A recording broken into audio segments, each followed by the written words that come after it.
All right. All right. Cool. So, welcome. It's good to be back. It's good to be back. It's good to be off my feet. Hello, everybody. I'm Jengutu, and I'm back from Twitchcon. I had a lovely, beautiful, amazing time. Hung out with some old friends, met some new people. Got a chat with devs and brands, and even got some free swag. Bought some swag. I got all that right here in lovely big pile. Look who's back. It's me. Yep. Got everything in a big pile right behind me here. Got some photos queued up to show you guys. And we're gonna hang out. We're gonna talk about the show. I'm gonna show the stuff at the show from the show. And yeah, hopefully we'll have some people that we met pop in and to say hi at some point as well. We'll be talking with them as they show up. And I will try to I'll do my best to show everything off, talk about everything. So let's see, what should we start with? Probably let's start with photos.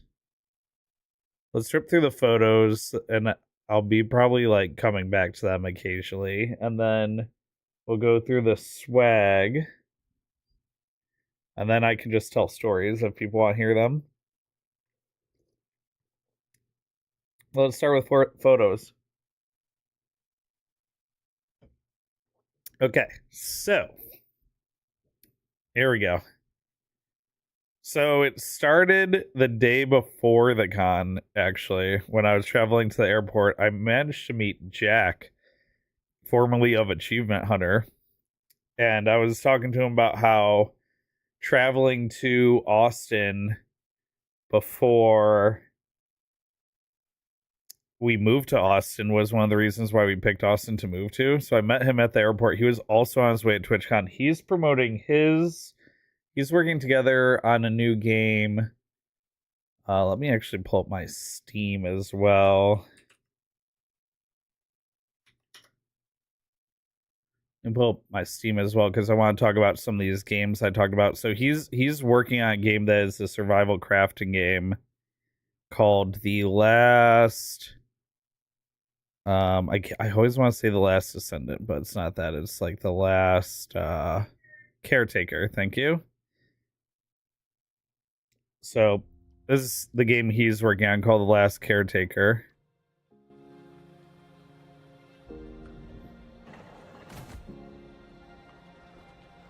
And I was telling him about how I played a ton of 7 Days to Die, played a ton of Satisfactory. He's also a fan of those games. So he's a community manager for this game. He does content for the game as well. And they had a Steam Next Fest demo, and they're going to enter early access, I believe, in November. So I will certainly be playing that in November. Got it on the wish list. You can play the demo right now. Planned early access November 6th. So that's how the weekend started. Flew in, got to my hotel. I had this lovely corner room. First name reveal. That's okay. Lovely corner room in the Hilton. I was staying in the Hilton next to the convention center. So let me pull up a maps.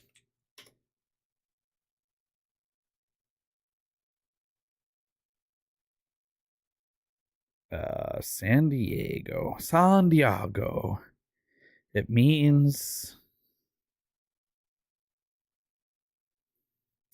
So I won't get. We won't get too into the. We won't get too into the Anchorman references. Okay, so convention center should be right here. So here's the convention center. It's this big long thing along the bay here, and then this is Dole, where all the like pineapple comes in, and my hotel is right here. So It's funny, the one night I was hearing construction noises Sunday night, and it turns out like Dole was back to work, and I was hearing like them unloading the containers from the Dole ship. But yeah, this was a really nice hotel.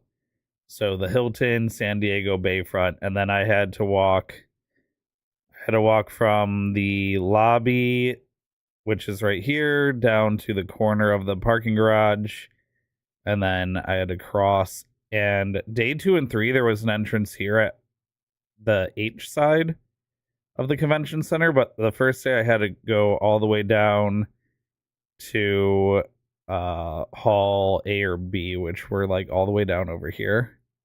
But that's typical for every year. And then this is 5th Ave, or the gas lamp quarter. This is where most everything happens outside of the con, or like branching off of this. But we can go over that as I go through the photos. No, my name isn't Jengu2 IRL, but it could be. It could be. Aw, first selfie of the trip. Sent that to Distant Storm. Distant Storm stayed home this year. This is Hotel Convention Center. I was showing how close everything was. Is that Google photos, or is that my camera? Hotel. That's weird. I don't know why it does that. I also saw a Gachiakuda train. We were watching anime last season. Gachiakuda, the very stylish, like, turn trash into weapon shows anime.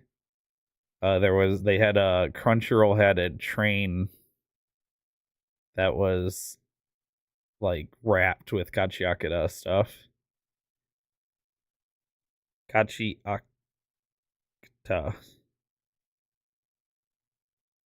want to say the U though. Let me say the U.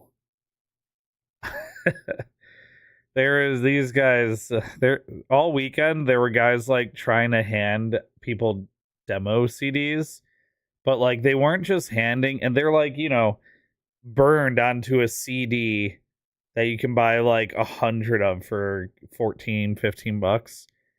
I don't even know if that's what if they still cost that, but I just remember that being the price.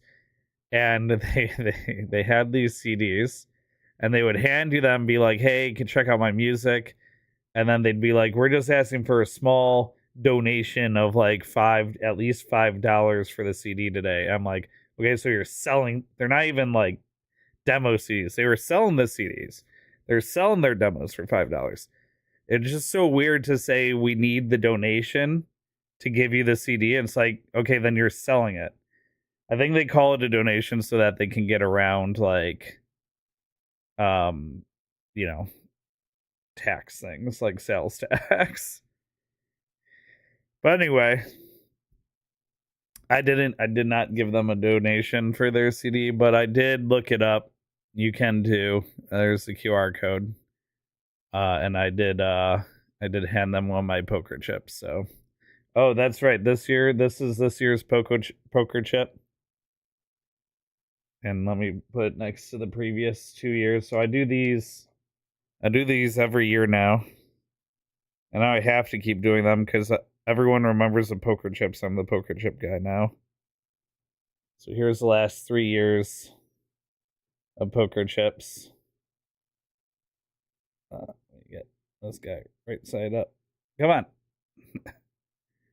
Oh boy. My dexterity is failing me. So first year, second year, third year. The third year is green. That's why it's like that. Do this. But people like the poker chips. People like the poker chips. Next year, maybe I'll do purple. Someone said I should do purple because of Switch. I don't know if PokerChips.com has purple. If they do, maybe I'll do purple next year. Maybe I'll do purple next year. We'll see. Let's see, PokerChips.com. They do purple.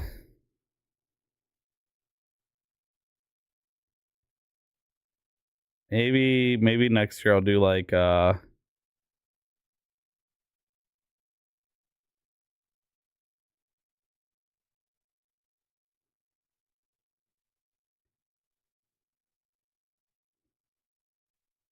it's taking forever to load. Maybe next year I'll do a purple chip. Yeah, so mostly walked around that first night, went and got a drink at a place called Happy Does. And I asked the bartender, this is a move you can do. Don't do this if the bar is very busy, by the way. But if the bar is slow, which this bar was because it was Thursday night, ask the bartender for like there's like a kind of drink you normally drink. Like I normally drink really sweet drinks. Ask the bartender for their sweetest drink or their best whiskey cocktail or whatever your typical go-to is. And not only will they usually make you something off menu, but they'll charge less money for it than like a menued cocktail. So this was the gummy bear cocktail that the bartender was making me. It was a few dollars cheaper than their normal cocktails. And that place was pretty chill. They had a karaoke place next door and Deadpool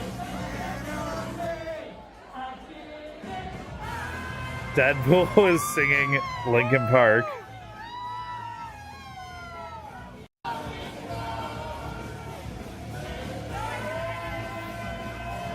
Which was very funny. Everyone in the bar was going wild for Deadpool. I talked to him a little bit after that. He said that he'd never done karaoke before, but he crushed it and won. Yeah, I'll play the whole video for you later, Distant Storm. I just don't want to get dinged by YouTube for the Linkin Park. And this was the day one of the con fit check. Gotta do a fit check. Here's the line to get in. Now I went right at 10. Doors opened at 10. I went right at 10. Because usually after the doors open, everything starts moving, and so you're not standing still for too long. I was standing still for a while just because of bag check. People were like, see that right here, like this bag's not allowed. Neither is this bag. Like people just don't look ahead of time or know about the bag restrictions, and then they have to go back out and check their bag, and then they were probably letting them back into line and all that stuff. But it went way smoother after that. Like this line probably took 15 minutes to get in. It looks really long. That's behind me at 10 o'clock. It looks really long, but it only took about 15 minutes to get in. You're moving pretty much the whole time. So I was by like 10:20, I was on the convention floor. And the first thing I do every year, and this is because of 2016 specifically, but 2016 had a like 3+ hour line for the store. So I always hit the store first. The store had no line this year. So I walked right in. Here's hold on. Here's the list of what was available in the store. They had a couple hoodies. They had the shirt, which I'll get to in a second. They had pins. This is a pin you'll see a lot of people complain about, saying this year's pin was $40, but this was a special 10-year anniversary pin that was $40. This is this year's pin. It's $10, the same price as every year. So the people complaining like this year's pin was $40, no. This year's pin was $10, the same as every other year. The 10-year special anniversary, like sterling silver pin, that one was $40. Yeah, they had a lot of like chat-based merch. They had all their typical Twitch stuff and some stylized things. All in all, like a very limited selection this year. Only 24 items in the store. Way less stuff than they normally have. No, Mr. Skit. Well, I mean, other than hugs from friends, like let's see. Here, where's a bunch of us like huddled up. But no, yeah. I'm not recognizable enough for people to come up to me and know who I am. Anyway, so I thought this shirt was really funny. I didn't buy this shirt. It was too expensive for the joke. But the whole chat is this real shirt was uh it gave me a chuckle, which is almost like if a shirt makes me laugh or a joke or something is enough to make me chuckle, it's almost worth like actually buying. But I'm gonna turn the music up a little bit, but I don't know. I was on a pretty limited budget for the weekend, so I didn't want to blow up my own spot by buying an extra shirt. I did pick up this shirt because this was like a band shirt that had all of the year that it has the dates and locations that TwitchCon's been at. And I had to pick this up because it was the 10-year anniversary shirt. I went to the San Francisco in 2013, San Diego in 2016 or 15, 16, Long Beach 2017. That's where I proposed to Distance Storm. 2018 and 2018 in San Jose and 2019 in San Diego. I did unfortunately miss, but then when the show came back in 22, I went to that one. Went to Vegas. Went to last year and then this year. So I've been to all but 2 of the US TwitchCons, which actually, where is it?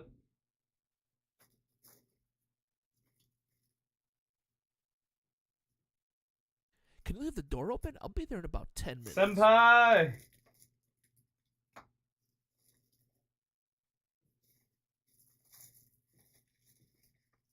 I have a pin somewhere here in the pile.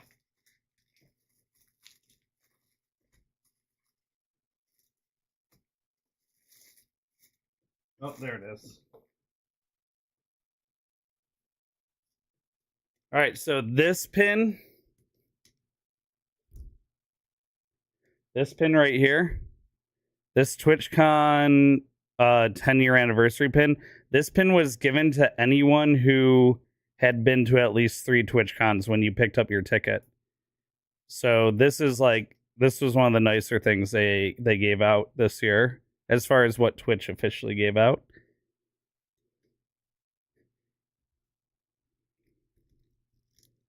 The Horde logo on the cans? Which Horde logo? On what cans?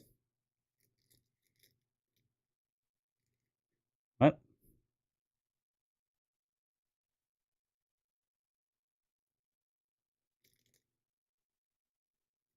Anywho.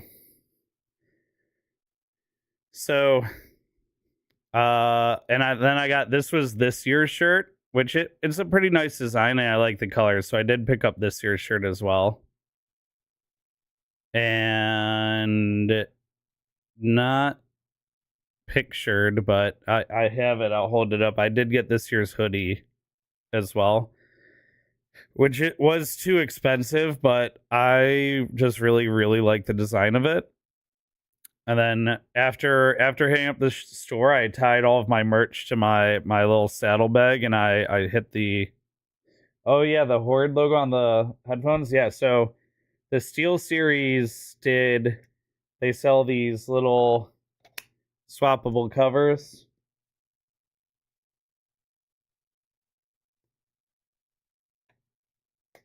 And they do a bunch of different stuff, and then they also did the headband itself, which no one but me get to see, but unless I do that and hold it up. I never call these cans, so I didn't realize that's what you were talking about. So I hit the show floor. The show floor was pretty solid this year. This was the GamerSups booth. So GamerSups always does some pretty lewd stuff. They had these V cards, which are like trading cards for VTubers. They had all their typical really lewd artwork and everything. They had like the bikini shirt. They had the GamerSups Haori. But the thing that caught my eye, they had these heritage tees that looked like old advertisements. So they had the old like cartoon walking drinking one. They had the waifu cup, same kind of cartoon walking. They had this lost your V card, buy another, promoting the V card stuff. The official energy drink of shit posting. And then this is the one I actually bought. This one, Gamer Sup's the original, and it says like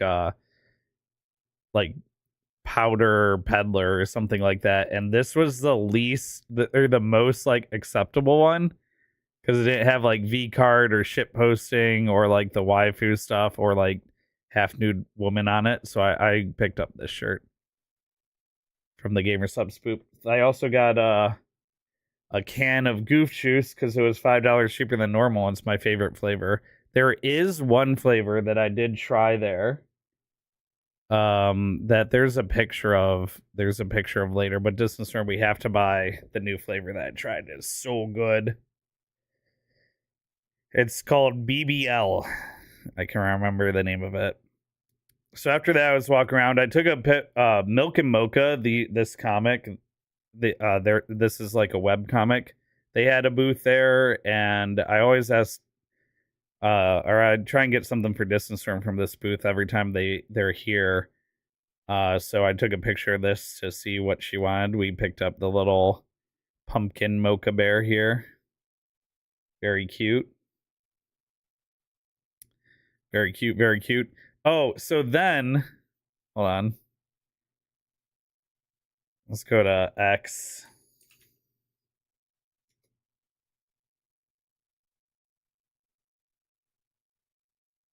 My notifications here. Okay, so then, let me pause this for a second. I actually have to check.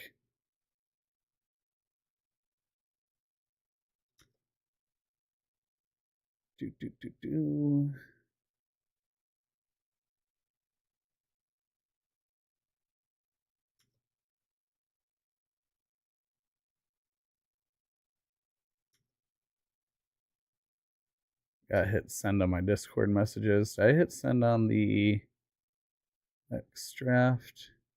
No, I did not. There we go. Okay. So then I keep my notifications on for Elgato all weekend when I'm at TwitchCon because they always give out free stuff throughout the weekend. So the first free thing they did of the weekend was for this. You unmute it. Baby, I play a variety of games. You can find me doing literally any and everything. I commentate, I cosplay, I do part-time VTubing. You should come check out the Kitty Gang. But I'm here to talk about this amazing camera, the Elgato 4K webcam. I'll be hiding it here at TwitchCon. So whoever's the lucky person gets to have this amazing upgrade to their setup. Woo! Everybody. So obviously all you get is like this whole thing with the blue balloons. I'm like, that should be easy to find. Typically, my first, like, I do a lap of the show before anything else, and I saw they had these balloons out in the front foyer, but I saw green ones. So I walk out to the front like foyer, which runs it's this glass area that runs the entire length of the show floor. And I popped out like maybe right around here, and I saw I think I saw like one color balloons this way. I saw green ones this way, and this is the direction I thought I had seen the blue ones. So I walked this direction, and sure enough, that's where the blue balloons were. And I managed to get it. So that was pretty sweet. So I have signed by someone who I don't know yet, but I will check out their content. I have this signed 4K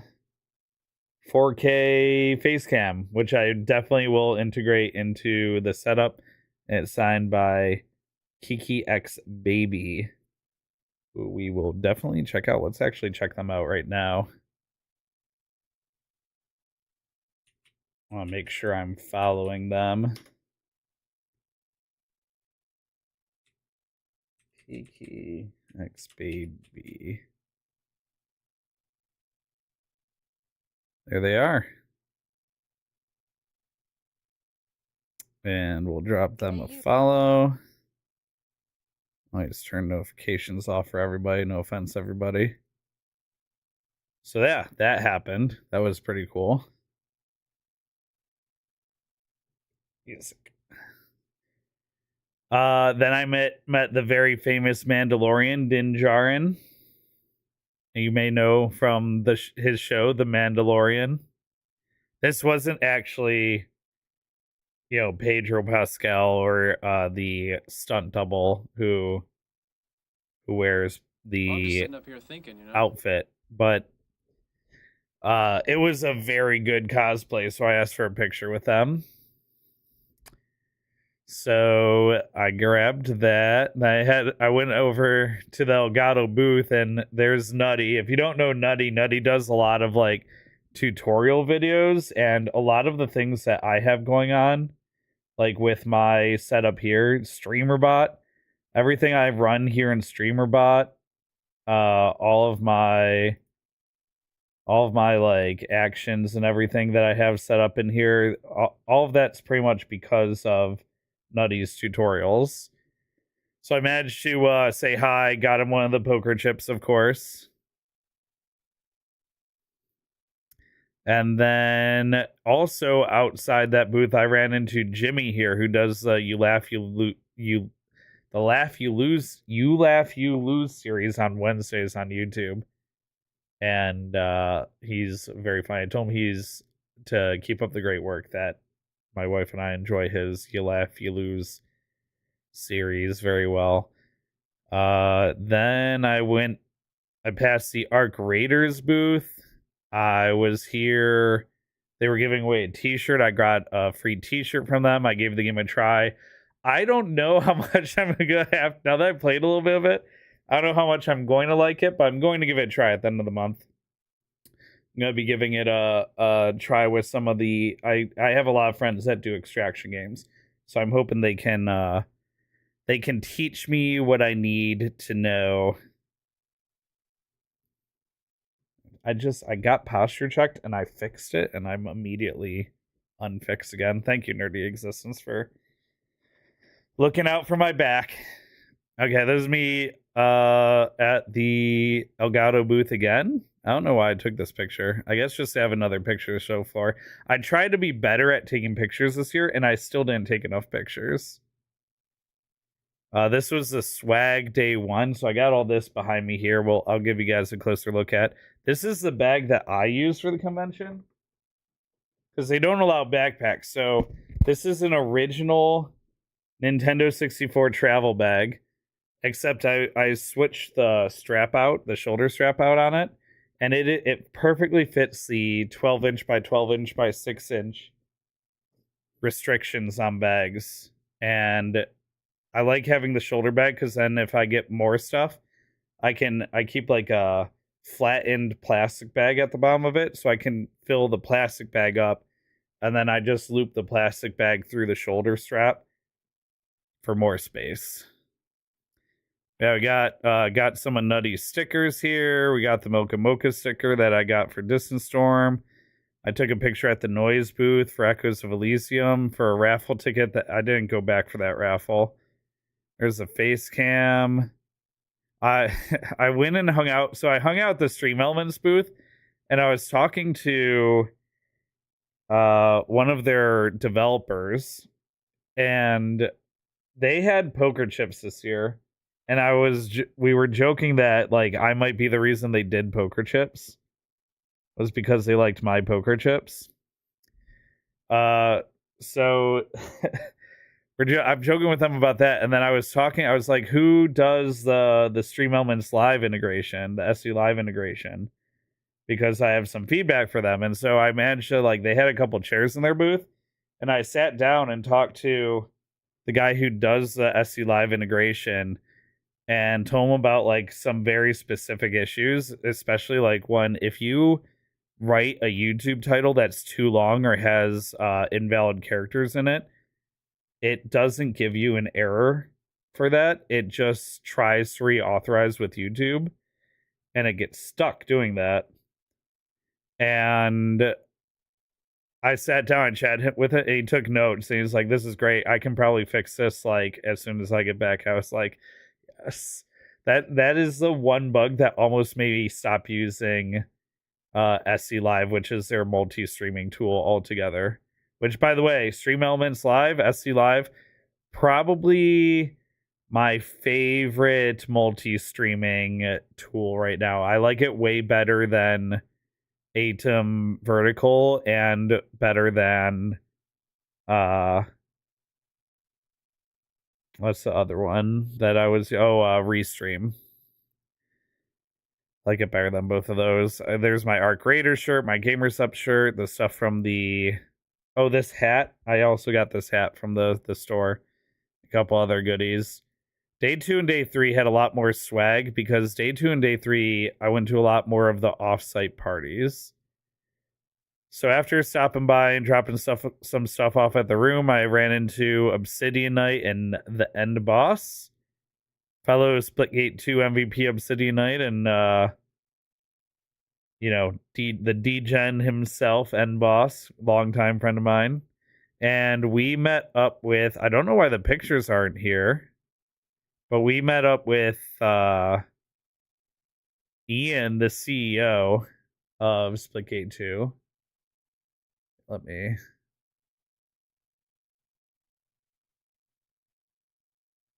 pull that picture up. And we hung out at the Arc Raiders booth for a while, or not the Arc Raiders, the PUBG booth for a while.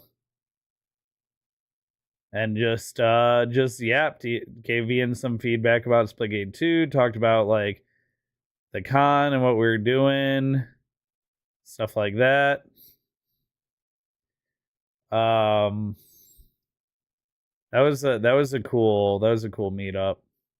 Why there we go.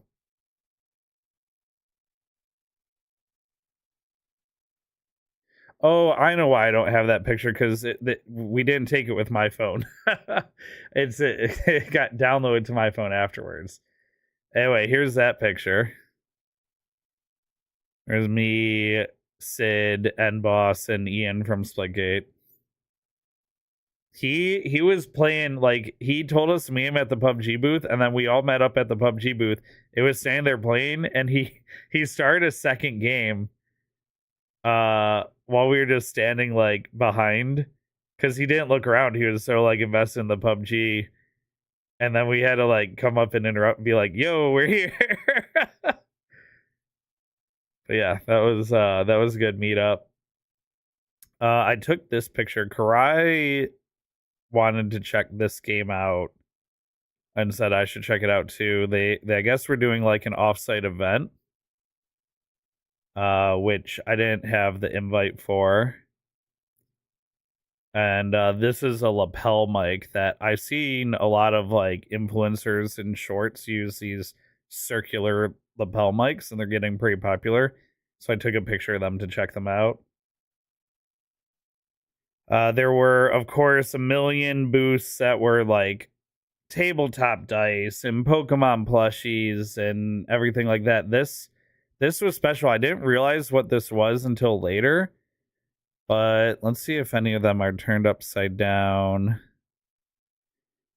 Okay, you can kind of see it right here. See this like dark patch? So each of these plushies had a big magnet in the bottom of them, and there was a dark like cloth patch with another magnet in it, and you'd put the cloth patch like under your shirt and then put the magnetic Pokemon on top, and they would ride on your shoulder. And I kept meaning to go back to this booth, but I forgot. Oh, and they had a Hone Edge too. I didn't even see Hone Edge. I like Hone Edge way more than Aegislash. But the whole reason I took this picture initially was I was like, well, they got Aegislash. I never see an Aegislash plush. But I'm sure I can find these exact things probably for way cheaper on their website or online. So not a huge loss, but and they had a big boy Mimikyus, Hisuian Zora. They had a pretty nice shop. Everything was way too expensive there though. I was entering this giveaway there was a beacon stuff giveaway every day. Entered that every day. I don't think they're doing a drawing until the 30th. There's me and Karai near the arrival stage. We were taking a break. And then we met up with everyone. This was which party was this? This was, I think, the Noise GG party. So Noise is a platform that connects like developers with creators. They're like a brokerage platform. Last year they were at the convention for Ark Survival Evolved's like relaunch of Ark Survival Evolved. And this year they were promoting Echoes of Elysium, which is like an airship survival crafting game, which is funny. I was telling them this, but I think I lost them a little bit. There's at least there's 3 airship survival crafting games now after the success of Raft. There's at least 3 developers who are like, yeah, Raft, but airships. They're all on my Steam wish list. I should just look here. Everwind. This is one of the newer ones that I was trying to tell them about. This is very Minecrafty. No, wait, is this the one that I was thinking about? No, this is not the one that I'm thinking about. Not Everwind. Although it looks like they have airships in that one. Here's Echoes of Elysium. So this is the one that Noise GG was actually promoting. So you have your little ship here. And you grab the scrap that's floating up on the airships. Distance would not be able to play this like 100%, but it looks like a pretty fun raft-like survival crafting game otherwise. Then you can jet back down, fight some monsters, build up your airship, do some airship-to-ship combat. Definitely something that Raft is missing is like, other ships, other rafts. But that's coming soon to early access. I already had the game on my wish list. Which was cool. Where is one of them's already out. I think they actually might already both be out. Oh, I plan on checking out Ball X Pit, by the way, for Gaming All Around, my Sunday variety show. The ultimate variety video game show inspired gaming show. Gaming All Around, where I play one round of a bunch of different games. I'm gonna pick up Ball X Pit for that, for the variety show. Where is... Oh, Aloft. This is one of them, I think.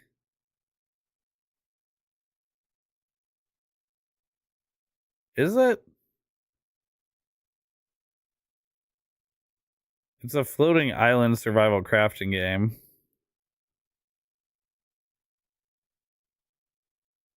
Forever Skies. This is one of the ones that came out like earlier this year. This is the one where everything's like way more foggy and toxic and acid rain and stuff. That was one of them. I still can't find...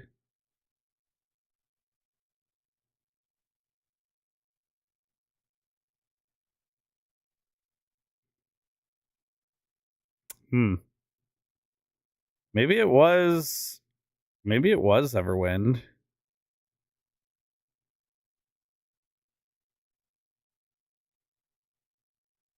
Yeah, maybe it was Everwind, because I'm seeing like more about the airships here.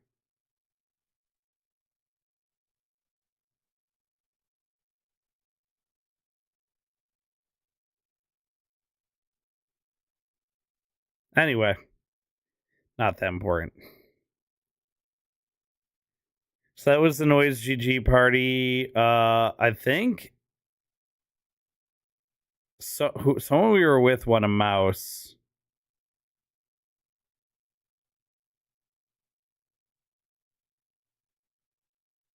I can't remember who won a mouse. Someone won a mouse in one of the raffles.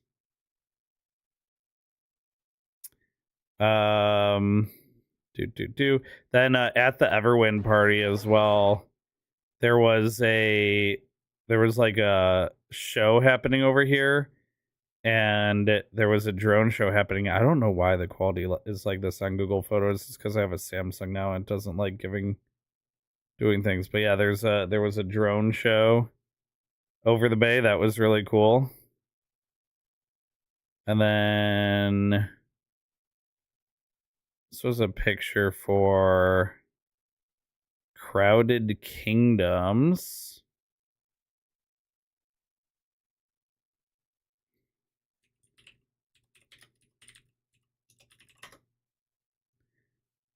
Crowded Kingdoms.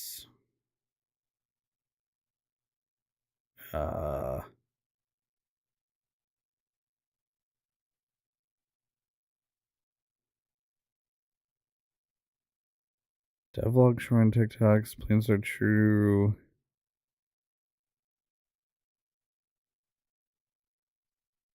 I'll have to look and see.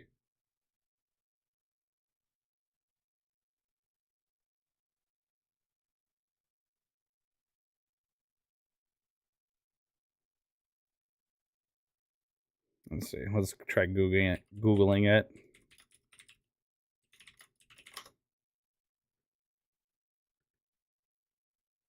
Is it this Hello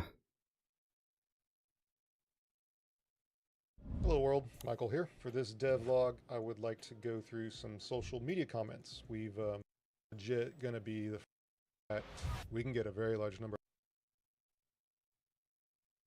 Oh, right. Okay, so this was I took a screenshot of this because Hello world, Michael here. this is allegedly going to be a single shard MMO. If you don't know what that is, when you play a game like World of Warcraft, if I'm in the same place as like 1,000 other players, we're all on different shards or instances. So we're never all in the same place at the same time. And allegedly, this MMO or this dev has figured out like an optimization or tech to allow single shard MMOs. Now, he doesn't have like a lot of fidelity running that right now, so I'm curious what the performance would be like once it has like textures and everything like that, but we'll see. I took a screenshot to follow it. The Fit Chat day 2. I had the full logo shirt on for day 2. This was, what was this? This was a streamer bot extension. Oh, this was so I hung out with a streamer bot, one of the streamer bot devs on day 2, and there's a creator that does streamer bot extensions, and he told me about like a channel in the streamer bot Discord to grab streamer bot things in, because I was saying like one of the hard things about recommending streamer bot to someone is it's so deep and you can do so much with it that a new user might be overwhelmed very quickly. So having like some cookie cutter stuff that new users could grab right away would probably be great. And so he was showing me the current places they have where I could send people to get that stuff if I did want to recommend streamer bot to them. So day 2, one of the first places I went was Artist Alley. I was always at the convention show floor right when it opened. A lot of people I was with like either thought that there was a long line to get in, or were hungover every day, or just slept in every day because they were staying up too late. And I was saying, like I didn't go to bed at 9 p.m., but the show floor didn't open till 10. So even when we were out till midnight 1, 2, I just still get almost 8 hours of sleep. I was getting like 7 to 8 every night. But whatever. They just weren't weren't as chomping at the bit as I was to get on the show for. So yeah, this was Artist Alley. It is upstairs, and like if the main show floor is here, it is upstairs and like above, like kind of the entrance queue area, but like not above the main show. So this was busy like this every day. You could get some food up here. On day 2, I did have lunch here, but it was way too expensive for the quality food. I think I have a photo of that meal here somewhere. I saw this. I took a picture of this for Distance Storm because we like the dropout content a lot, and I thought it was very funny. This was an artist I took a picture of their booth to check out their art online because they had this really cool, like almost metallic holographic. Some of it looks like it was designed to be put under a black light as well. But I knew this would never survive the trip back even if I did see something I liked, so I just took a picture of their booth instead. I saw this amazing shirt. Whole day I make biscuit, only get few money. I didn't. Oh no, I didn't. I don't think I took it. This is probably, yeah, this is artist right here. This is smart. Putting their card up around the merch is smart because I forgot to take a pic. But yeah, spicy tuna with 2 A's is artist with this shirt, which I'm glad I got a picture of that because one, I barely had enough room in I didn't check a bag, so I had to carry on in a backpack, and I barely got everything stuffed in for the trip back. So if I had bought much more, and I was on a budget, so if I had bought much more, I would have been able to bring it all back, and I would have been in the spaghettios scenario, money-wise. This sticker, also very me. It looks like the artist's name is on the sticker itself, too. That's convenient. I can tolerate a lot, but not lactose. They had a bunch of very good, like work inappropriate but appropriate stickers. Like, please hesitate to reach out. I'm not bossy, I'm the boss, stuff like that.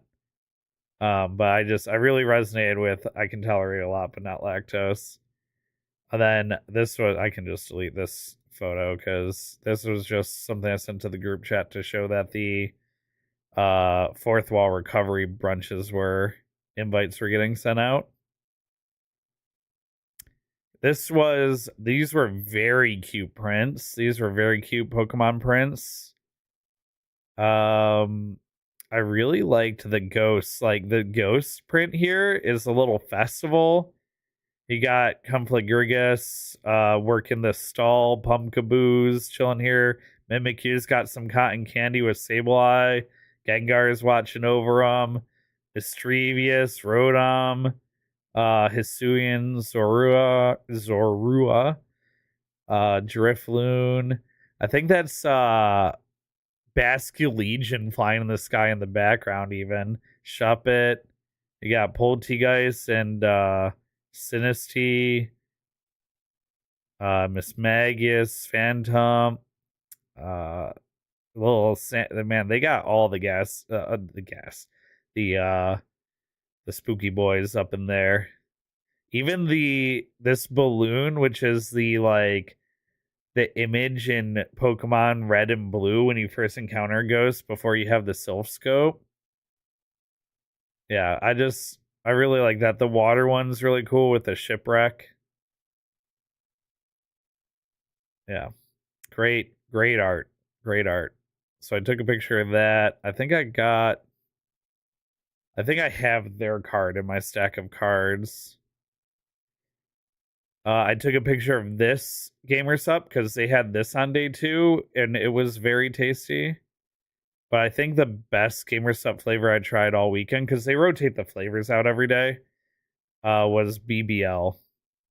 It is probably as good as Goof Juice, in my opinion. This booth, pins.ar, they sell pins, little metal pins that, like, when you hold the pin up to their app, the pin is animated. And specifically what was really cool was all of the D20 pins would roll a D20 when you hold them up to the AR app. So that was a cool booth. They were in the tabletop area, obviously. Yeah, here were some of their pins. They had like an old school beholder, dragons. They had all these different D20s, Godzilla ones, all sorts of really cool. I think these were like character stat blocks or something like that. They had magic cards. Yeah, they're super cool. I bought a Black Clover booster pack for myself and for Daily Streamer. I'm gonna mail him his booster pack. We'll do a live opening on stream.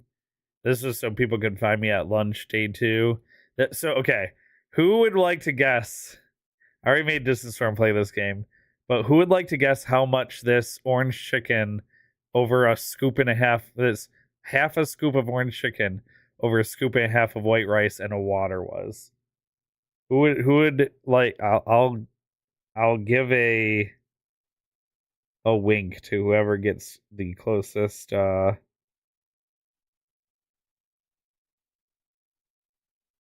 gets the closest.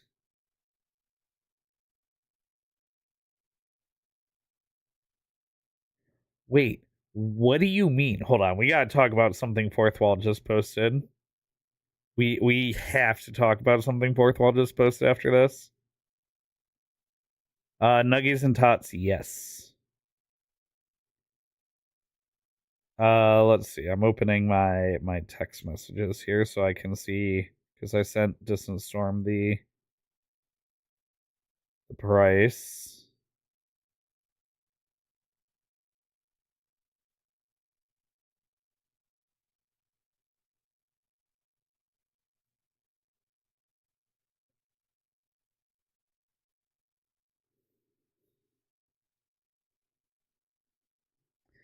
Okay, it was $18 for this. And $6 for the water. $6 for the water is crazy. But I mean, that's what happens when you buy stuff in the conventions. You have to leave the convention to eat every day. The only reason I ate at the convention here was to meet up with someone who was like, they're ADA, so they couldn't walk very far, and it was my only chance to see them like around that time. Half the cost of the Shiny Mimikyu plush you got was a Pokemon CTR exclusive. Yeah. For what essentially amounted to about 10 bites of food. Well, 10 bites in my mouth. Okay, hold on. Before I keep going, because there's still a day and a half to get through here in the photo album.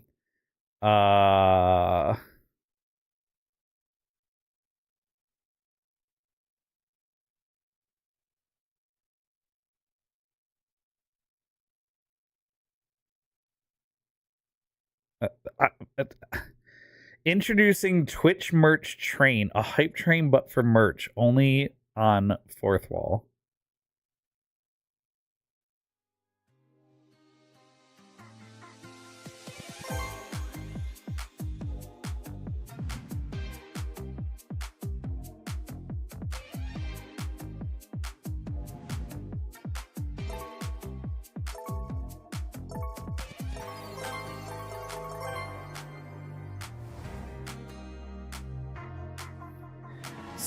So you have hype trains on Twitch where when you get gifted subs, it goes up in hype train levels. This is a merch train where if people buy merch in a specific amount of time,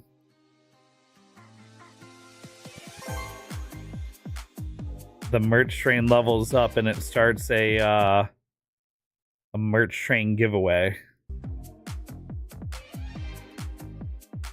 So then, like, if another, 10 people buy merch, and every person, it looks like there, you can probably, I don't know if you can adjust these settings or if that's default, but it looks like anytime someone buys something, a 3-minute timer is enabled. And if enough people buy merch in that time period, free merch is given away to chat.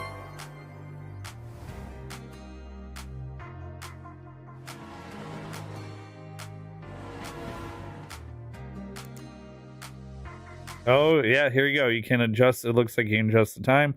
Set how long in minutes the train continues after each purchase.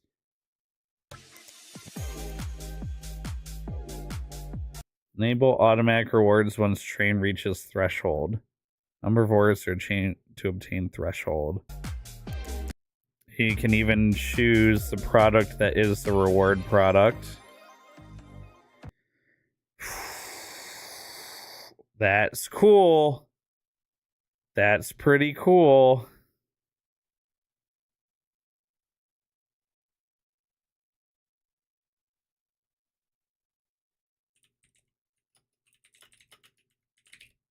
I don't know what else to say. It's amazing. It's a great feature.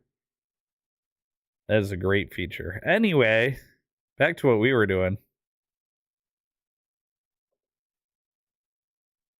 Yeah, Fourth Wall is amazing, and they have one of the best off-site parties every year.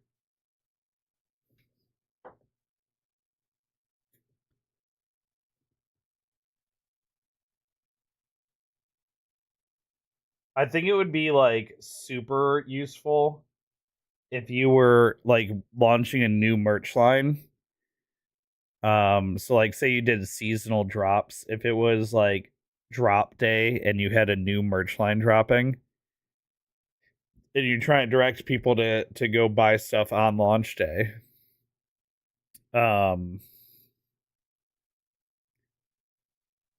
Yeah, okay, so I have a to-do list up for TwitchCon 2025's follow-ups. I'm gonna do set up Fourth Wall merch train integration.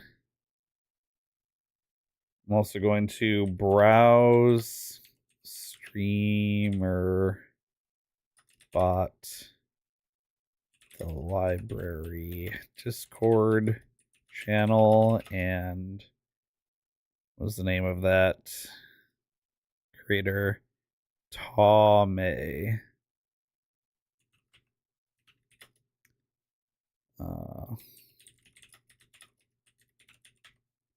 Okay, I wanted to follow up on that. Email Jack last Guardian. This last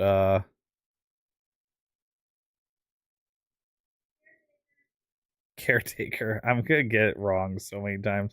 There's so many the last blank games. He is out. I'll email him on the 28th.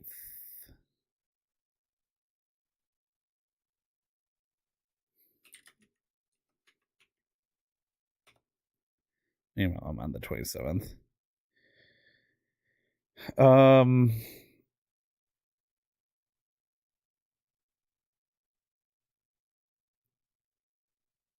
Okay, let's keep going. Is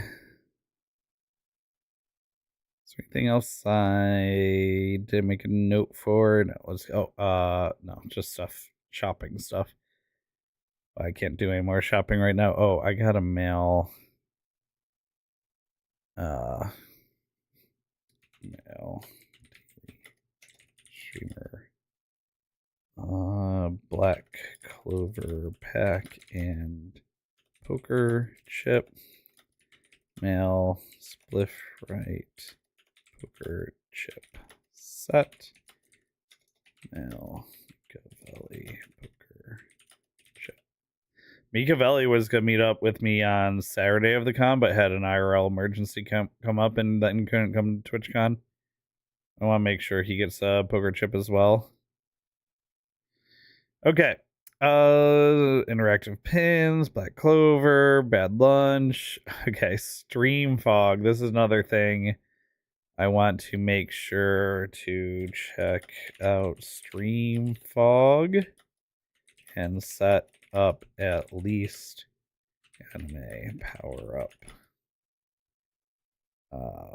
Channel point redeem and Stream Deck button. Okay, so I got to talk with the devs of this Stream Fog. I sat down on them introducing the product and then got to chat with them a little bit. It is, so here's them talking about Daily would appreciate this, but it's like the kind of tech that Burnt Peanut uses. This AR tech that a lot of people are using Snapcam for that stuff right now, but StreamFog, Snapcam is no longer supported, so StreamFog is basically a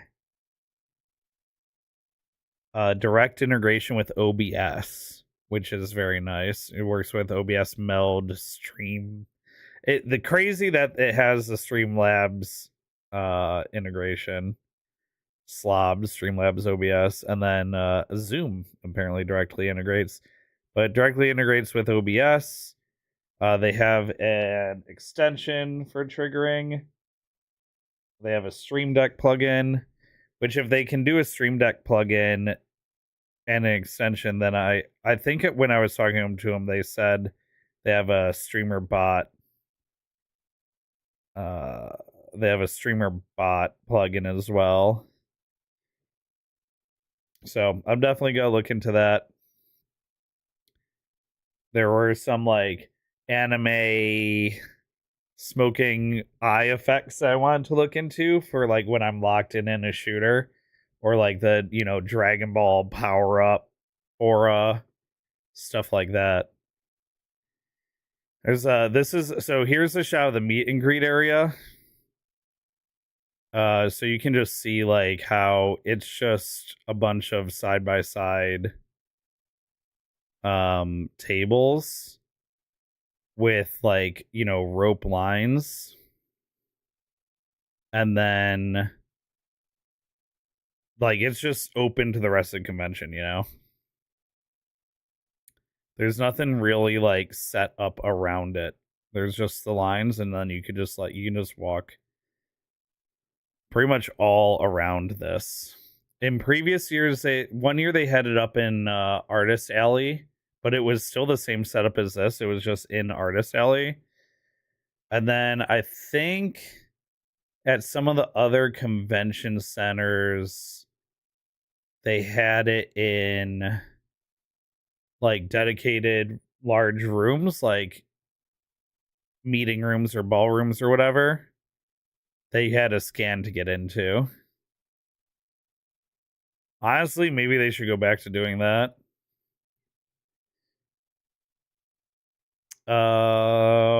Right. There, oh, this little cute Peely. So we went to the SanDisk booth and we chatted up with one of the guys at SanDisk who was really chill.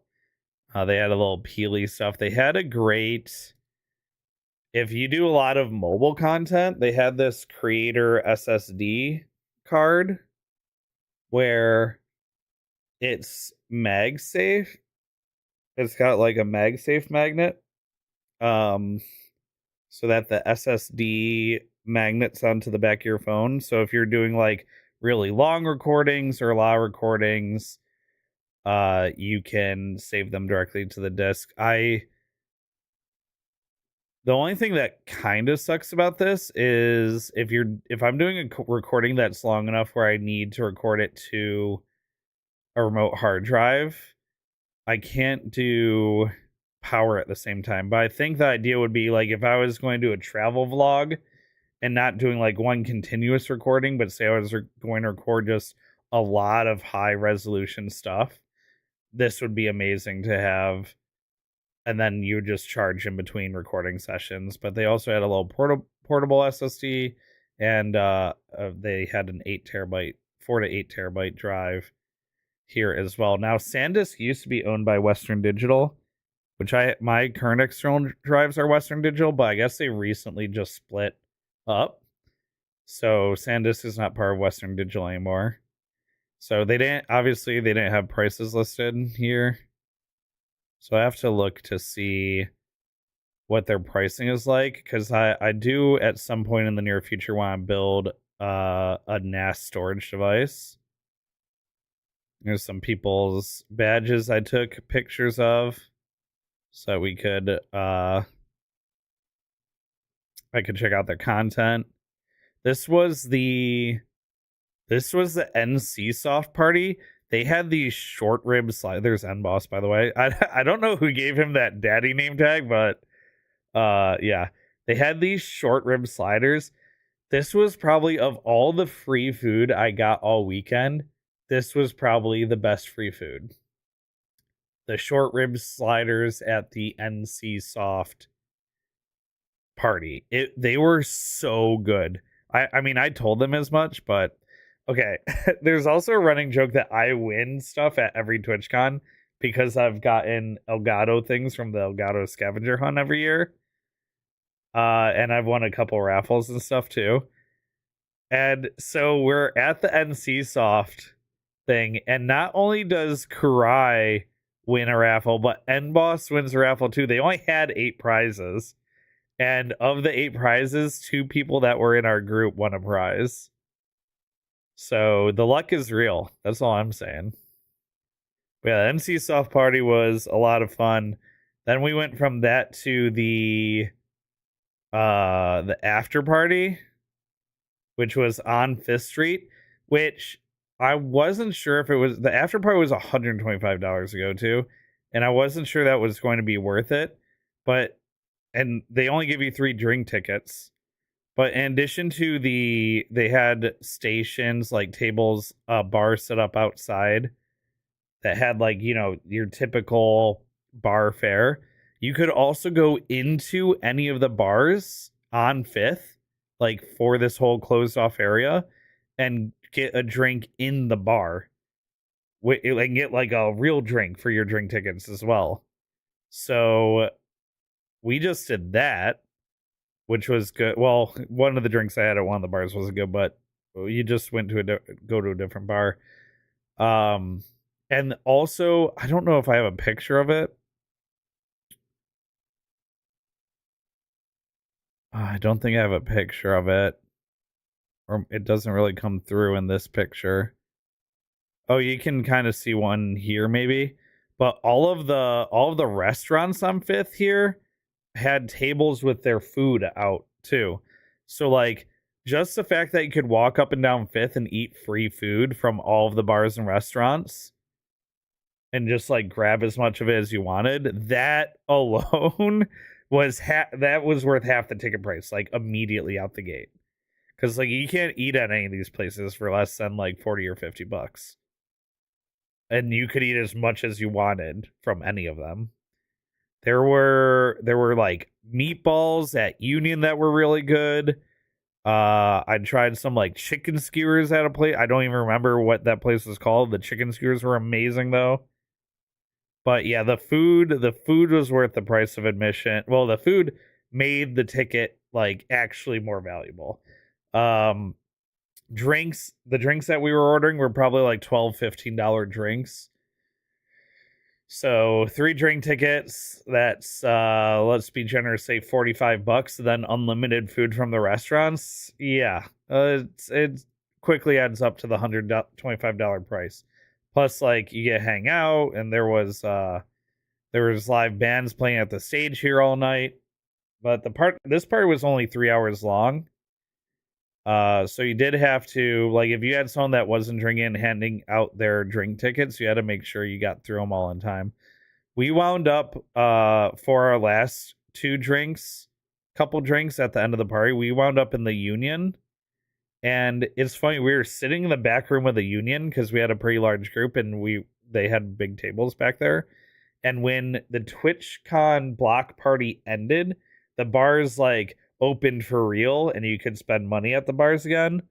And in the back of Union, they had I have stickers for this too, but they had like a Pokemon theme bar, and you could buy this was the Vaporeon, which was a blue Hawaiian, and blue Hawaiian's already like a great cocktail if the bartender makes it well, but it was a stiff blue Hawaiian for $15, which is a pretty average price for like a downtown bar.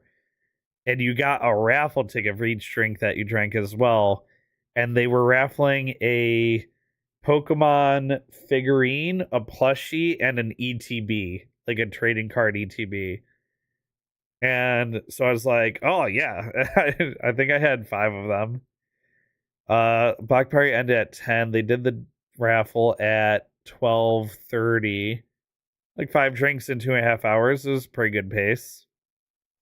And then they also, here's the drinks. They also, in addition to that, it was also the meetup, the official meetup for Twitch San Diego. So like I go to the Twitch Texas meetups here in Texas. That was the Twitch San Diego meetup in that bar at that time. So like we're just sitting at this table, and then the bartender comes around, puts these on all the tables, and explains like if we go get any of these drinks, we get the raffle ticket and what the prizes are. And then at the door, we see a guy checking people in and giving them different colored raffle tickets, which were for the Twitch San Diego meetup, just for like following Twitch San Diego on social media and the organizers' channels and stuff like that. So we did that as well. But we didn't win either of these raffles. I don't remember what the Twitch San Diego meetup prize was, but I was more interested in the Pokemon drink prize. But yeah, these Vaporeon drinks, it was a Parrot Bay Blue Hawaiian. They were delicious. I asked him, I complimented the bartender and told him that they were especially good because I've had Blue Hawaiians before. And he said what he does is he just puts in more lemon juice concentrate than the typical Blue Hawaiian recipe calls for. And what he was doing was working. Then this was the walk home. I tried to get a quick pic on the footbridge of like the convention center, but it kept coming out like blurry because my camera was trying to do that low light thing.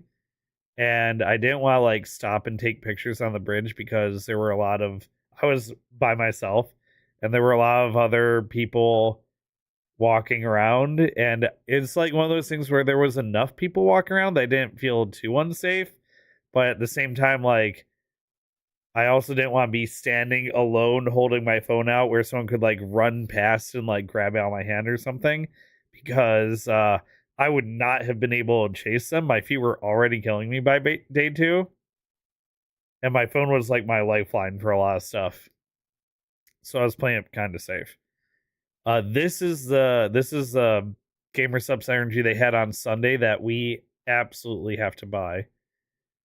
It's Gamer Subs BBL. Let's see how they describe it.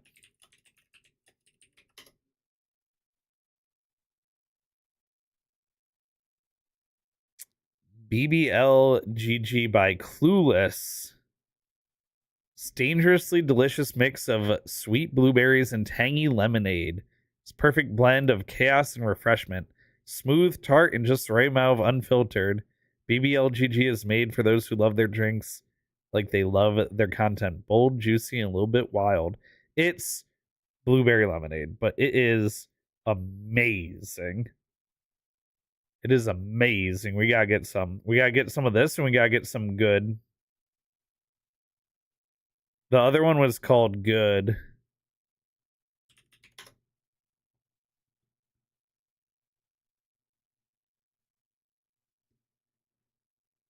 Gamer Subs and Smitty brings you a subtle charm of cherry in their newest offering, Good, capturing the bliss of sipping a cherry slushy under the sun or unexpected joy of cherry candy discovery. It tastes like a cherry slushy. Is what it is. It's cherry slushy. But this was also good. The good was good, if you can believe it. But yeah, I fuck with this BBL. It was so good. This was me worrying about our TikTok streak. This was the Minecraft had a booth for this anti-social social club, but I think they were selling this merch. Hold on. I should have gone up and checked when I took this picture. I'm pretty sure they were selling this merch. Let's see.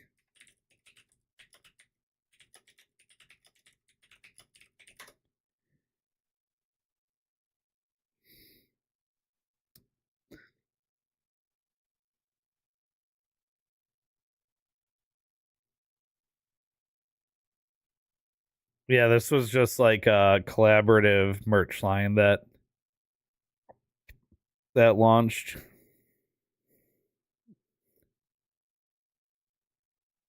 I should have double checked though, because there's probably a chance. Almost certainly, it was for sale at TwitchCon early.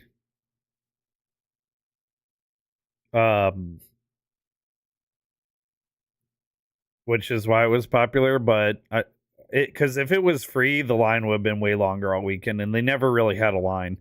Typically, if there's good free stuff, the booth is packed.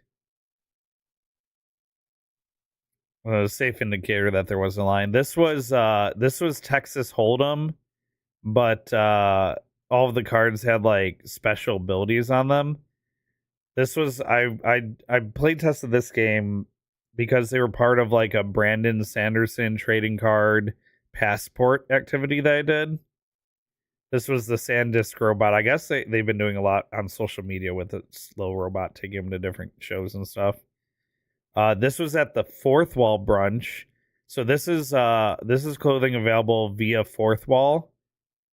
Obviously where you can customize it. This is so soft.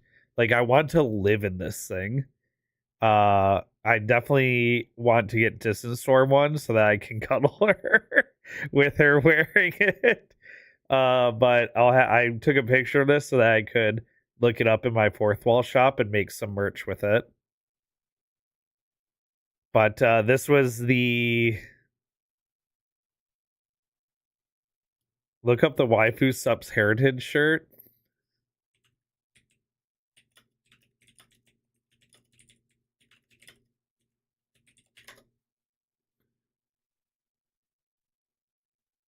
The Waifu Cups Heritage. This one.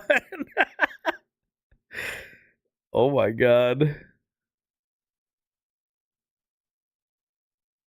It is very funny. It is definitely very funny. Limited quantity exclusive item will not restock. And GamerSups does some. What is this one? Crimson Bloom shirt. I'm buying the Kaiju-chan shirt. You're buying the what shirt? The Kaiju-chan waifu shirt. Kaiju-chan? Yeah, it's so cute. Okay, is it safe to pull up on the stream? It is safe. There's just a little bit of plot.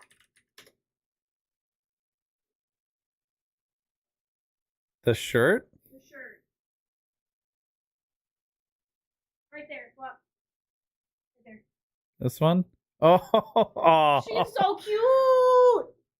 She's the cutest! okay, That is the cutest waifu. That is probably one of the cutest gamer sup shirts I've ever seen. Oh, I love that. Yeah. Please have it in my size. Oh no, it's sold out! Oh. It's sold out and everything. Everything. It's sold out and everything. I would get it in a massive size and wear it as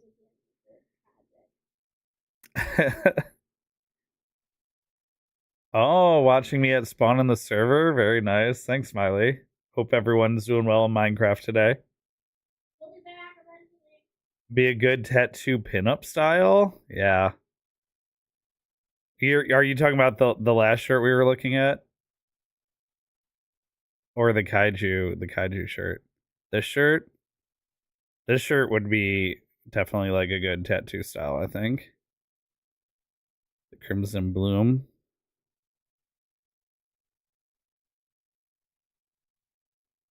How you doing, Kirky? Okay, so then this was the fourth wall brunch, which fourth wall is like so amazing. I talked to Leah, who is, I think, their community manager, and I told her that I needed to connect her to Splitgate 2 because Splitgate has. I was telling Ian this because I, saw him at the show as well. He's the CEO of 1047. I was like, you gotta change your merch over. You just have to.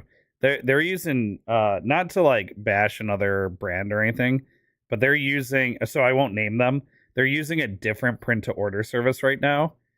And that print to order service is doing just a very bad job. Like it takes forever for them to ship anything out, and the quality of the shirts is not it.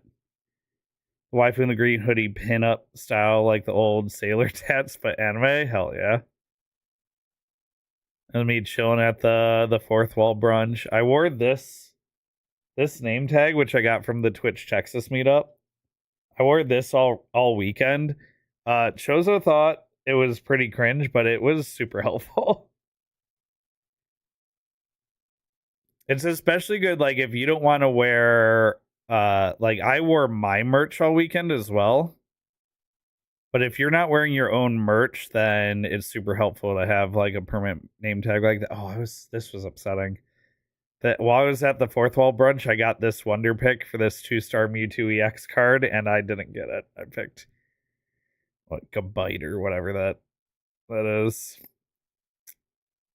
And then we went from the fourth wall brunch, which was like half a mile away, all the way back to 5th Street for this rooftop bar on 5th. It's called like the Rustic Roots, I think. Yeah, Rustic Roots.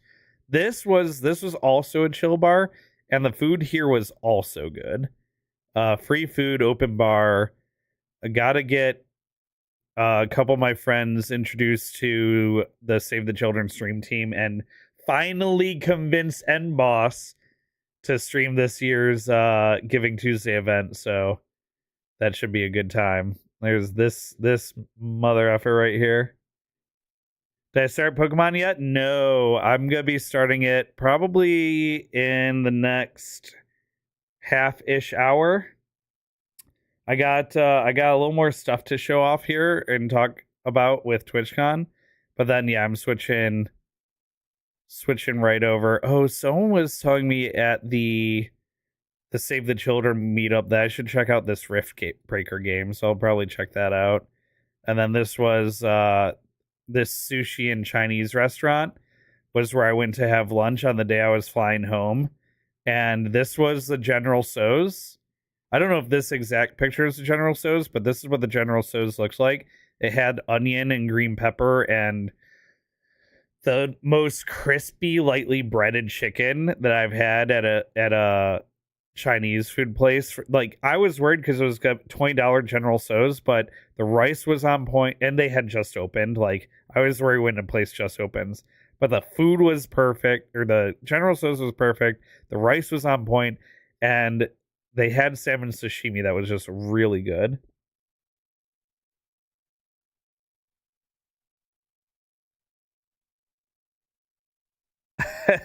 Okay, I'm glad I can be a staple in the home and not some rando. Ooh, perfect. Chicken nugget. Look at this presentation. Gordon Ramsay would be so proud. Yes, with my Tyson chicken nuggets. You have the Tyson air fried chicken nuggets. Thank you. You're welcome. Ah. Taijima Ramen. This is where we ate on Sunday night. It was really good. They had a hand wrapped salmon roll for $6. That was large for $6, and it was so good. It was so good. If you're in Gaslamp Quarter for TwitchCon ever, this place is a couple blocks away from the main drag, but it is super worth it. And the ramen, the gourmet ramen, like, you can see it on the right there, was like $13, which for downtown prices is crazy.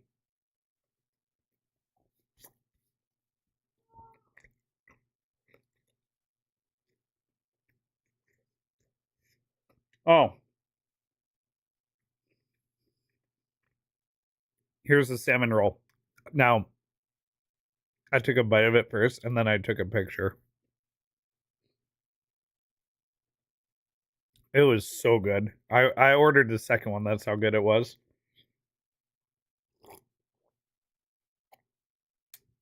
I know I've heard of Valkyrie. Not quite random, but come on, keep it in the family. Then on Sunday night we went to the Coin Op arcade. Shows this guy. This guy knows everybody at TwitchCon. If you know someone who went to TwitchCon, they either know Chozo or they know someone who knows Chozo. If you know Chozo, you are 1 degree of or 2 degrees of separation from every other attendee of TwitchCon. Oh, let's not open the plane ticket that has my info on it. So I packed my bag super tight.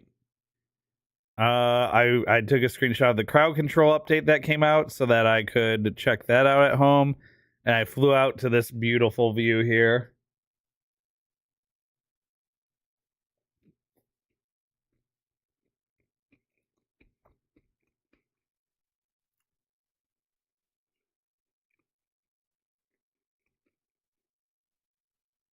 But yeah, overall, great show. Got to hang out with and meet a ton of cool people. Got some Gamer Juice Goof juice, which is my favorite flavor right now. At least until I drink more of that BBL and decide if that's going to be my new favorite flavor. Got that discount. I still want to have an affiliate code with them eventually, but their partner applications are closed. Oh, was there a picture here of... So on Saturday night, before we went to the... Where's the noise party? Yeah, before we went to this noise party, we were at the Bar Citizen, which is the Star Citizen like bar meetup group, and the organizer for that lives in Texas and does Bar Citizen here in Texas. I was like, you should come to one of the Texas meetups, and we were chatting for a bit. I was telling him that I was an original Kickstarter founder, but I haven't played the game in forever. And he gave me this like Star Citizen, Bar Citizen, Texas Bar Citizens. Oh boy, that almost fell open and fell everywhere, like a challenge coin sort of thing. So he gave me that. Here's my my copy of Pokemon Legends ZA that we'll be playing in a little bit. And Tisson Storm also got me the pre-order bonus. Let's take a look at this. This is my first time seeing this. This was the pre-order bonus for Best Buy for Pokemon Legends ZA. It is a mouse mat.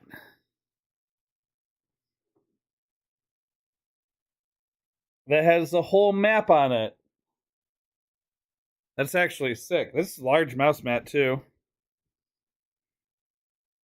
And it's got threaded edges. It's got the 3 starters on it, as well as the Zygarde doggo and the new, not Flabébé, the other one. A little new flower Pokemon. Yeah, that's sick. I might honestly use it during the Pokemon playthrough. Okay, let me switch to this view and hit this camera. Then I can show you guys some stuff up close.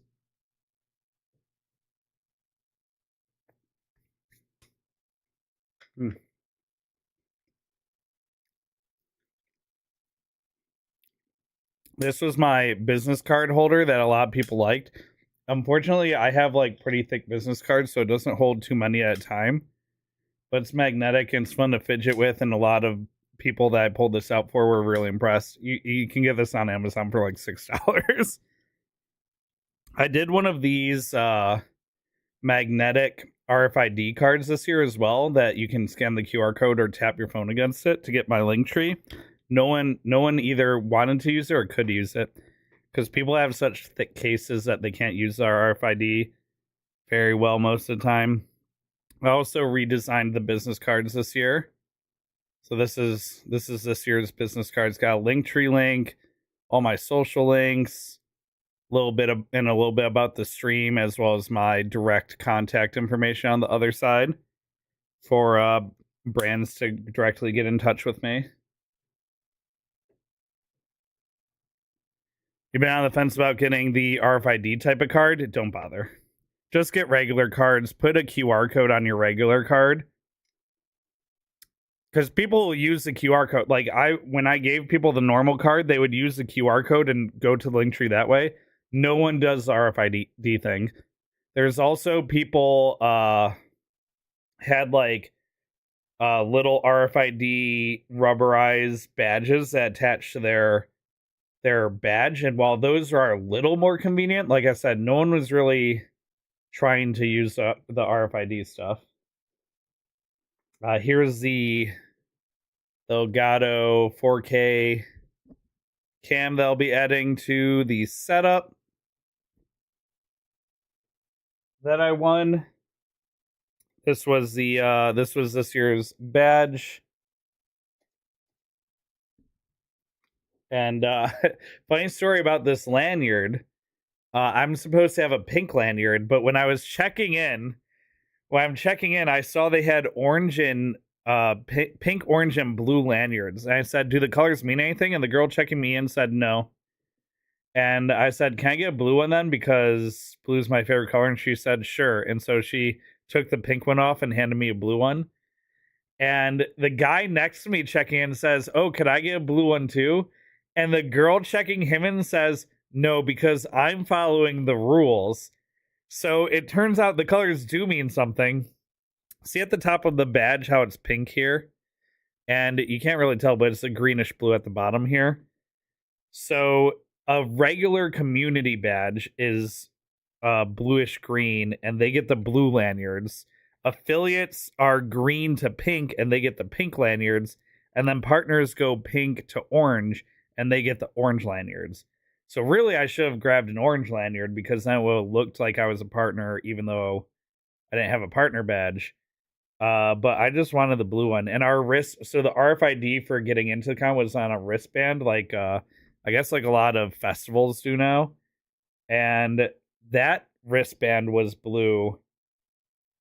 So I was matching. So I don't know. It didn't matter.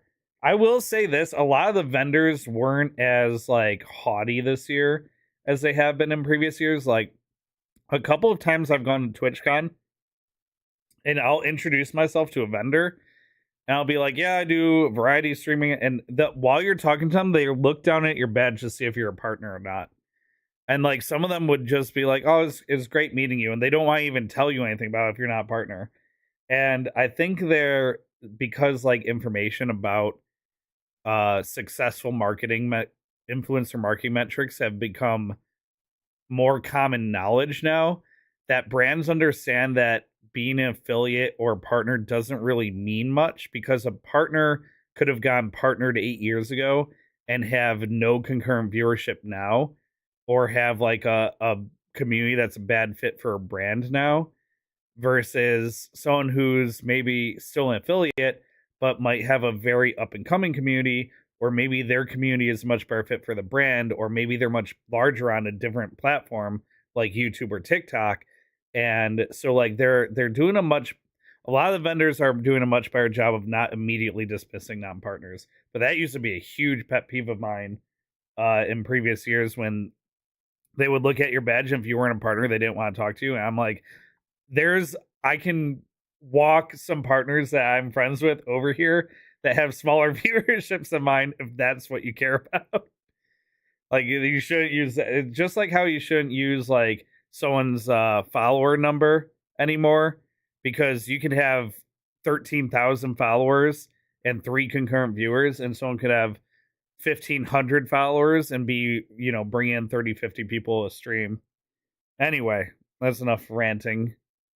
So this is actually going to go right. Where's uh-oh. Okay, well my camera button's not working, so let's hit this button maybe. Oh boy. Let me try this. Whatever. This is gonna go here. Actually.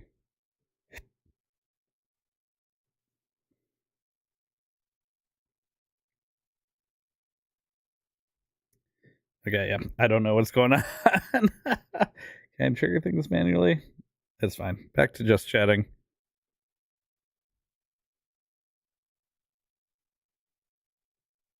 I have a spot. There we go. I could have just spun the camera like this. I have a spot with all my previous con years.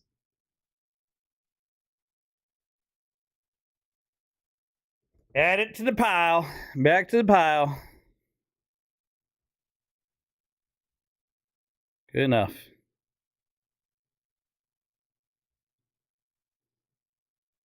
Catch up on chat here.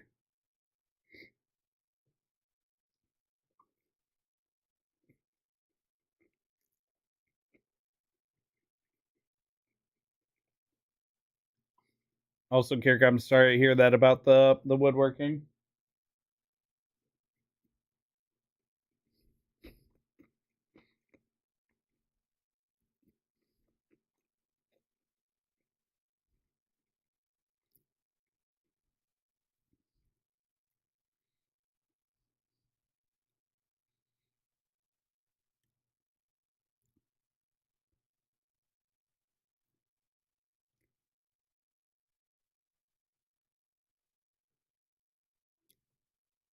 Yeah, catch up on my nuggets and on chat.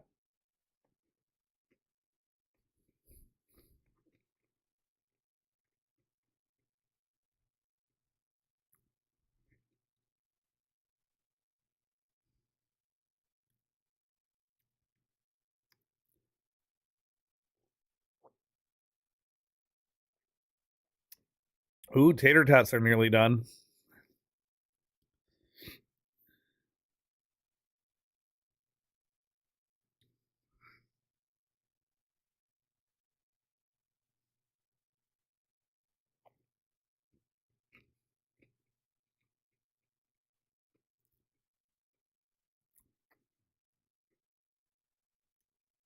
So, Miley, I will say that the TwitchCon experience is almost better when you have a smaller following because you get to go to parties and hang out and meet other people like this that have, may have small followings like you do or play games like you do or want to grow together or want to check like you get to meet much more genuine people. I feel like I think the TwitchCon experience, I've been thinking about writing a script for a video on this, but the TwitchCon experience for like a big popular streamer versus a small streamer versus a community member are three totally different worlds.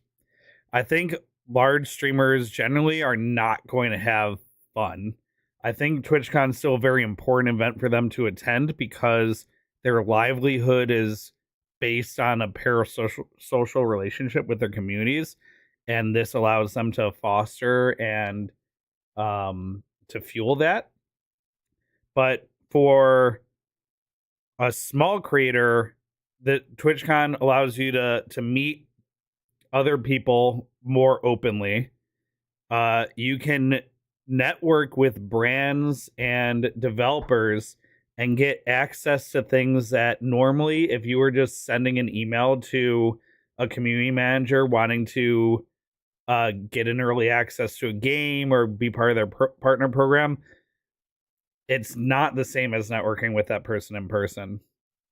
I've been part of programs like the one that got me the signed Titanfall 2 helmet. I had no chance getting onto that list if it wasn't for TwitchCon. I made contact with someone who I'm going to check out I'm good. I haven't touched Marvel Snap in forever, but I'm gonna play a little Marvel Snap in the near future and check out a game called The Last. I think it's called The Last Flag. I have their card here somewhere, but I'm gonna get to check out their games and like be a part of their game launches. And again, not something I could have necessarily, not connection I would have made or could have made, just like without going to a networking event like that.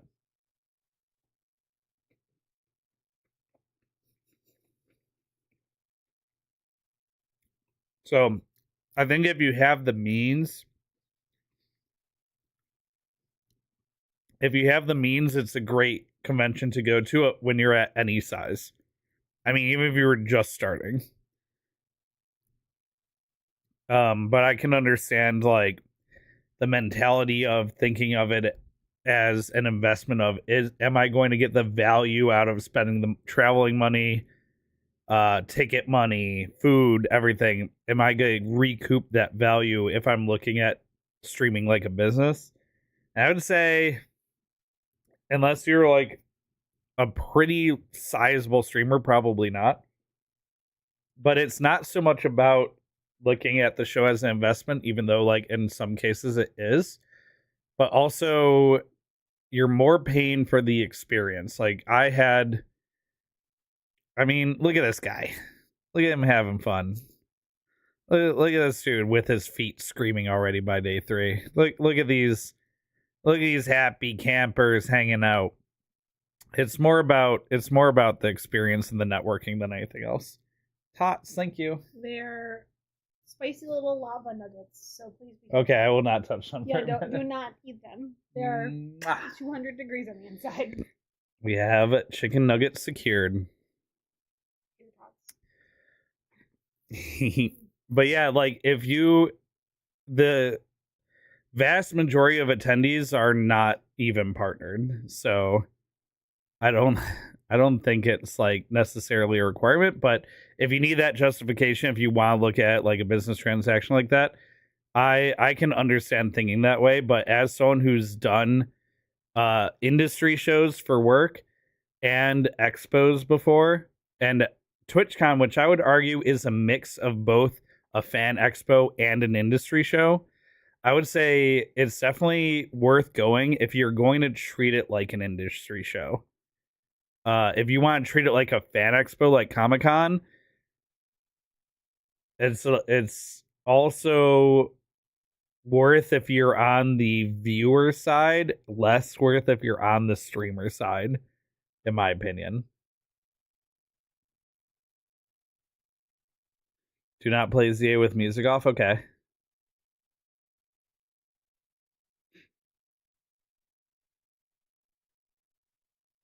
Yeah, Distance Storm's not even a streamer and she had fun. Good to hear.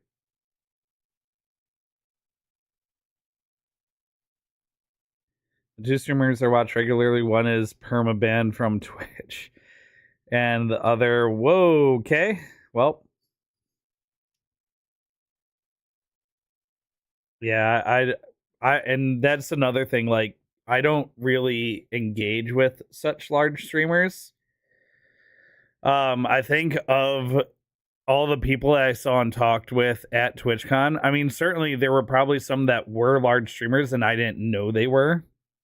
But of the people that I like, even I recognize as someone who doesn't watch large streamers, Nutty, who I would say is medium to large, and Jimmy here, who's a huge YouTuber. And they were both super cool and pleasant people. But like, if I wanted to meet like the one day walking down the street, I saw S-Fan, who's like an OG Twitch major giant streamer and one of their first like partners.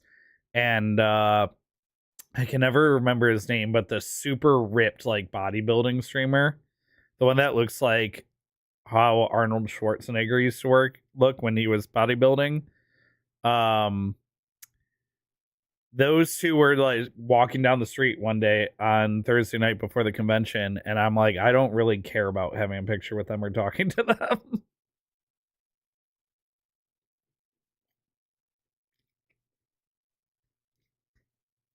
we were walking down the street the same direction, and they were maybe like 10 feet ahead of me. And it was like the end of the night, everyone was walking back to their hotel rooms. And I was like, even if I watched their content, the conversation and interaction that I would have with them would feel so superficial to me that I wasn't interested. Is it not?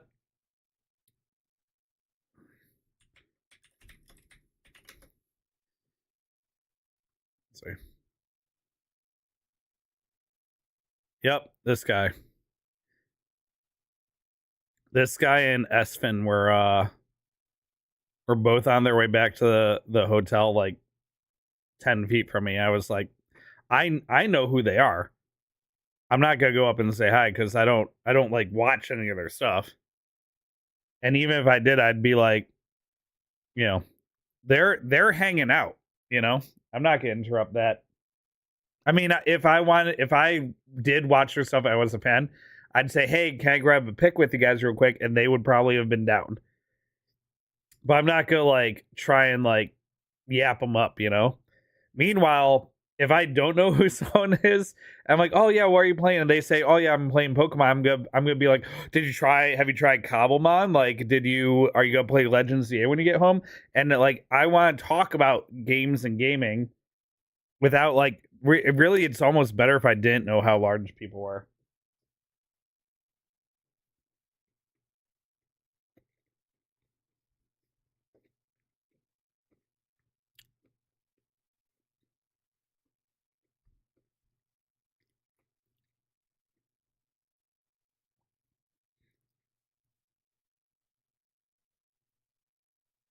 One of your clips made it to the top of live stream fails. That's another part of the community I never engage in. Is LSF.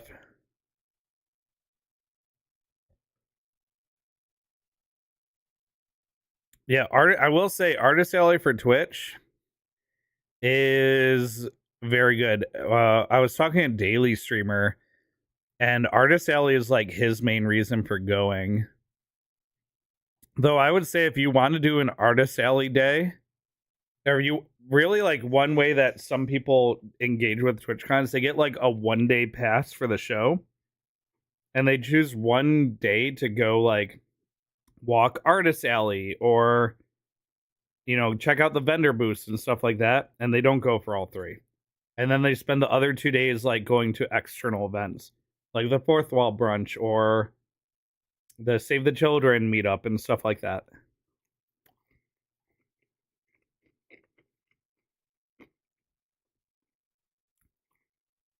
LSF is live stream fails. It's a subreddit where people post, like, that's where most of the clips of streamers doing things that get them canceled or in trouble wind up.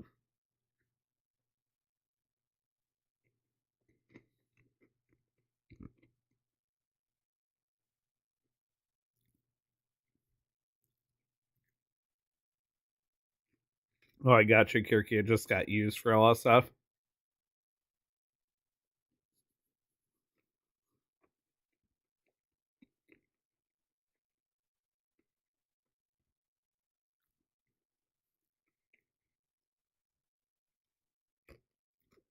Yeah, last year was also weird because Splitgate 2 was coming out, and I was part of their MVP program, or am part of their MVP program. And so they did multiple offsite events for the upcoming things coming for Splitgate 2. Because TwitchCon was about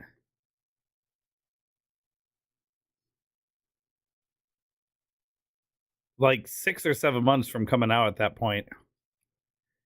The first time. Because it's going to be coming out again. And they did a day that was invite only that Storm and I went to, and we got like, that's where I got my Splitgate 2 backpack, my mouse pad, and I got to play a bunch of stuff early.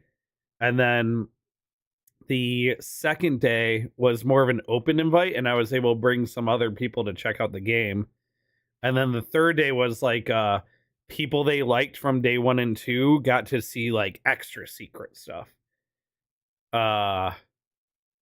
Which that was really cool, but it meant like all 3 days of TwitchCon, I was spending like 2 to 4 hours at an off-site event that was like a half-mile walk from the convention. So last year was a little weird for that, and Storm had to spend a lot of time herself.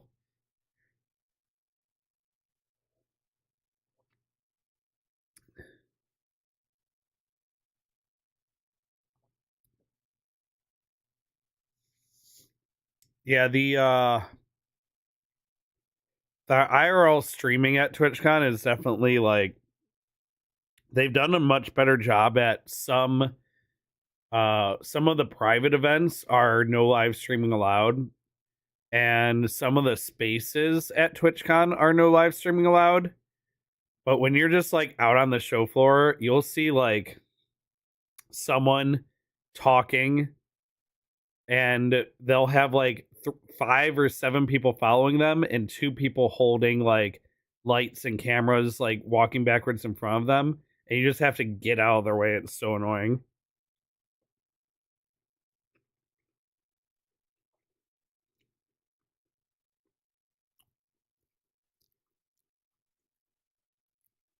It's annoying because they expect people to make space for what they're trying to do instead of working with the space that's available.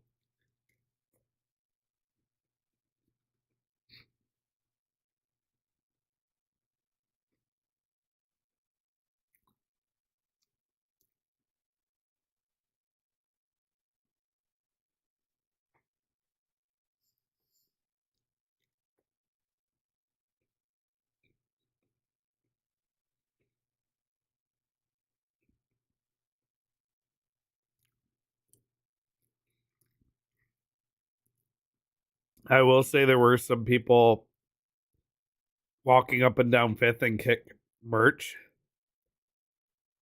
Every time I saw someone wearing giant green lettered Kick shirts, I was like, I do not want I don't want to even meet you.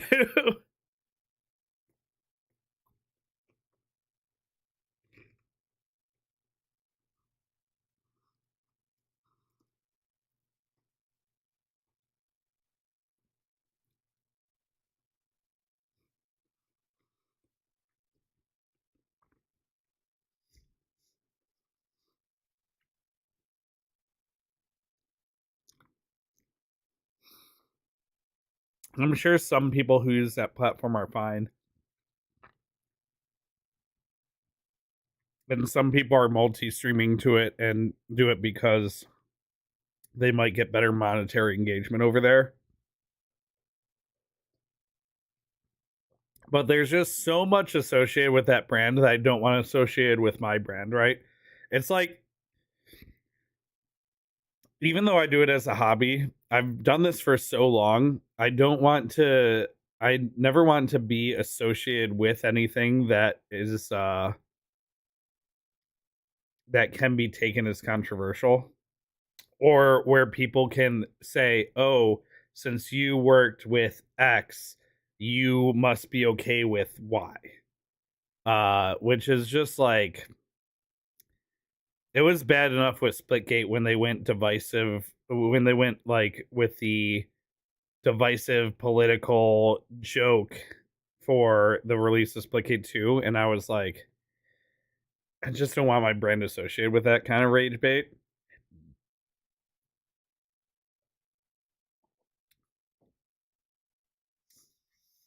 That was tough.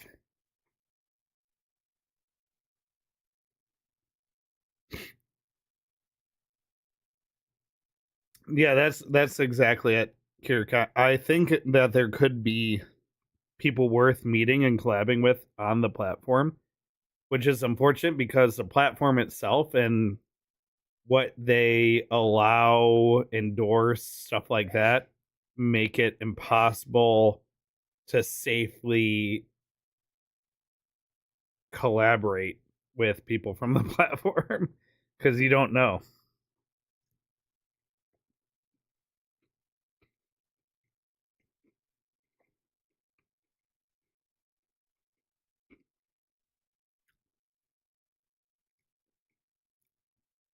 Yeah, streaming's very much a form of like socialization and escapism for me. So I also don't want to use that time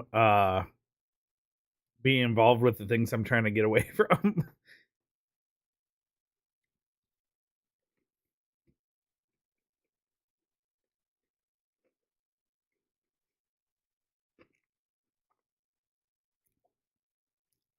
Man, there are two kitchen appliances that like I know people are against having a bunch of specialized kitchen appliances, but there are two fairly specialized appliances that I think are totally worth having the counter space lost on. One is an air fryer, even though it's literally just an oven. And two is a rice cooker. I was singing the praises of rice cooker to my Mario Hacktalk / his partner, who I was hanging out with at the airport yesterday.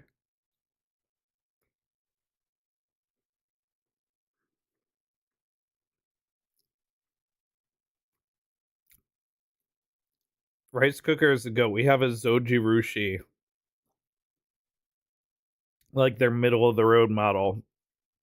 It's my favorite kitchen appliance that we have. And then air fryer for like chicken nugs and tater tots is a close number 2.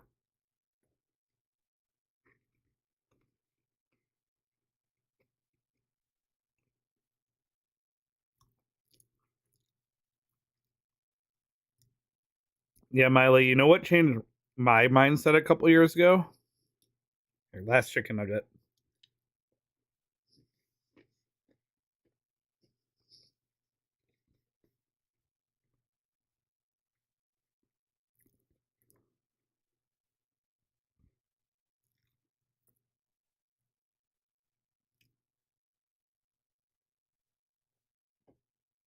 What changed my mindset a couple years ago?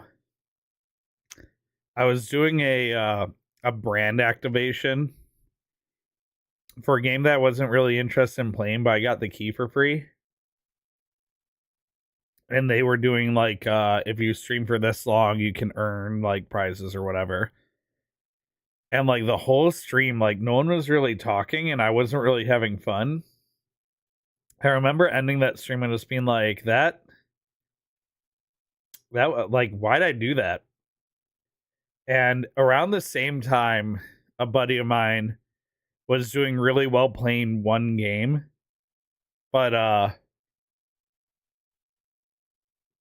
that game had like a bad patch, and he was on his stream the next day just lambasting, I think that's the word I want to use, or just like laying into the game and the devs and about like everything he didn't like about the changes.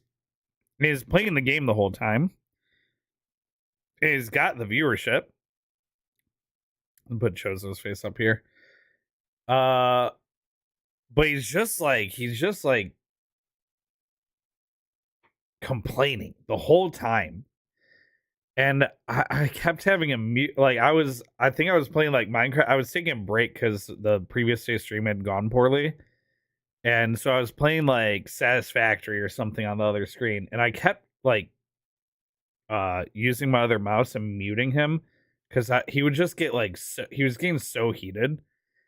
And eventually I just like put on something else, like like a show I had already seen or something, instead of keeping his stream up, because I just didn't want to hear him complain anymore. And I'm like, between that and like me doing the game that I didn't even want to do and then not having fun doing it, I'm like, I need to start really focusing on making content that I would want to watch. And I don't want to watch people play a game because it makes them money, or play a game that they're not having fun playing. So I really focused on just playing what I enjoy, And if I'm not enjoying a game, or like if I'm like not in a good mental space and need to end the stream early, I'm much better at doing both of those things. Like Silk Song is a good recent example of like I had to put the game down. Like I was having a lot of fun the first day playing it, and then the second day I had like tough. Oh, hi Leo. Hi Leo. The second day I was in a tough spot mentally, and the game got a lot harder, and so I ended the stream early because I was being more conscious of that kind of stuff. And then the third day I was like, okay, we had a bad end of stream yesterday. Let's see how things go today. I'll go in it. I'll try and be like, I'll try and look at things a little more objectively. And I just continued having a bad time on third day. I'm like, well, it wasn't just having a bad day on day 2. It was also the game. So I'm just not going to play the game anymore. I haven't tried the Gamer Subs flavor Crimson Moonburst. It tastes like a pink starburst. I'll know if I see the container. Gamer Subs Crimson Moonburst.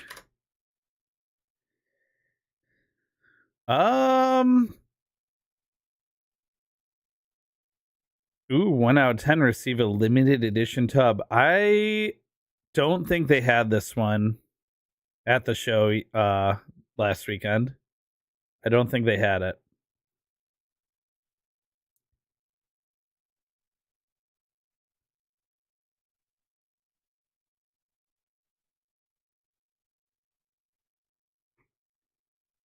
Might give it a try since you like strawberry, I think.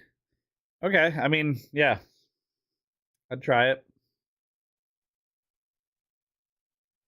So I haven't gotten Silk Song, someone who literally did a 0 death hardcore 100% Hollow Knight run at one point. It shows where your mental's been at. Yeah, I mean, this is what I tell people too. I got all the endings of Hollow Knight.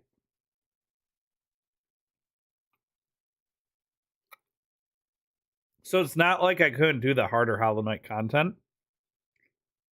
But it feels like my largest criticism of Silk Song is it feels like it really caters to the most hardcore Hollow Knight fans that were incredibly hyping up the potential of Silk Song.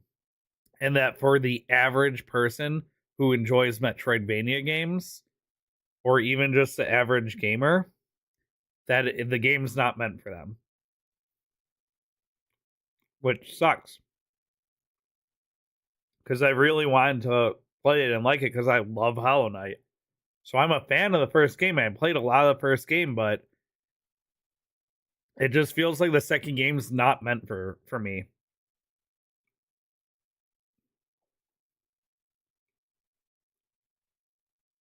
Tried all the trending stuff, wasn't having much fun, getting frustrated, focusing on one ongoing series like Shiny Cobblemon Challenge and some indies that you actually enjoy mix in has helped improve your engagement rate and enjoyment. Heck yeah, that's awesome to hear. Played Silk Song, but felt the game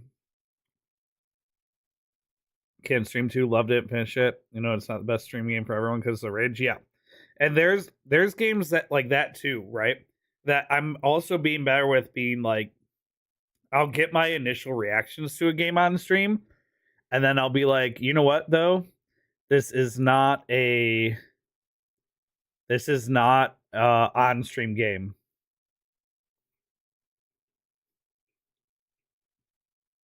Good BBL, Crimson Moonburst, anything else before you order?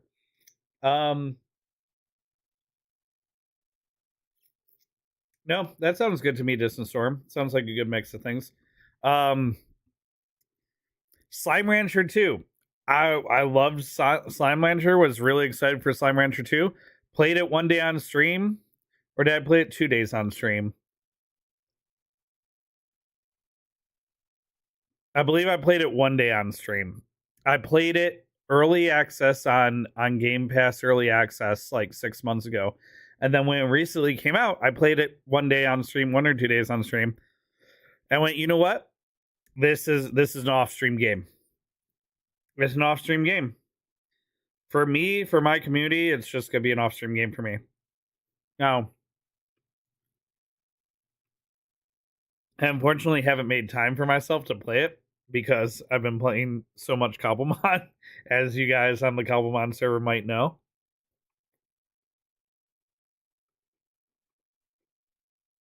But when I do revisit Slime Rancher 2, it'll be just to play it for me.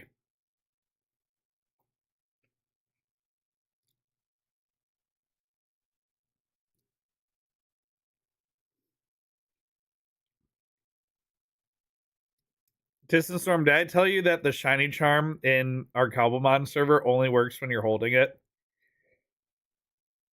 And that I had been using it for like a week and a half with it in my inventory.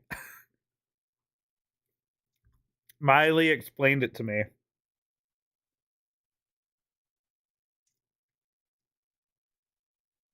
So the day after I gave it to you, I was playing. And I was talking to Miley and talking about how I got you the shiny charm and that was most of my money. And Miley said, "Did you tell Distant Storm how to use it?" I said, "What do you mean how to use it? It's just in your inventory, no?" And Miley's like, "No, you have to have it in your main or offhand. You have to have it equipped for it to do anything." And then the next blue moon, I had it in my offhand and my scanner in my main hand, and I found like more shinies than I had the previous blue moons. Although all 3 shinies that I found were Spinnerack, so it wasn't that great of a night, but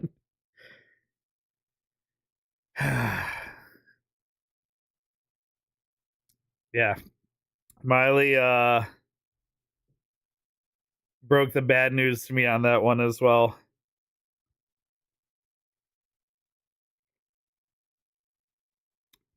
Oh, a little Babu shiny for your husbando?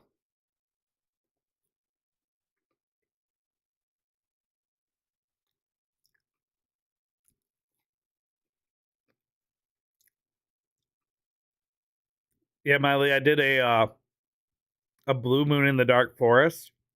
I try and get Distant Storm a shiny Mimikyu, which sucks because Mimikyu spawns in the dark forest at light levels 8 to 15, or sky light levels 8 to 15 or something. So it's like, I think according to the PokeNav, it still has a spawn chance at night, but it's way smaller than during the day.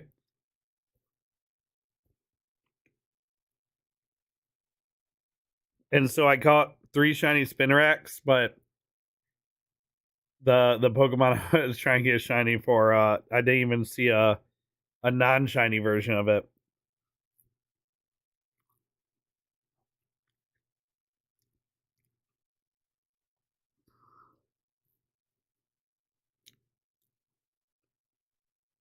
I did tell her about the Pokefinder tip, though.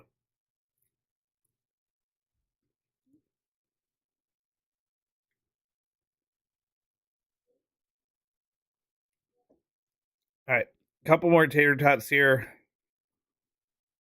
Then we'll show off merch, and then I'll switch to Pokemon.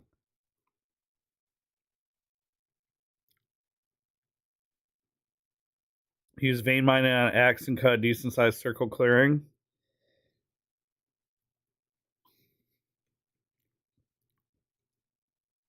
Yeah, Vein Mine is definitely necessary because the dark forest, those trees, I tried cutting down one tree. I was cutting for like 15 minutes.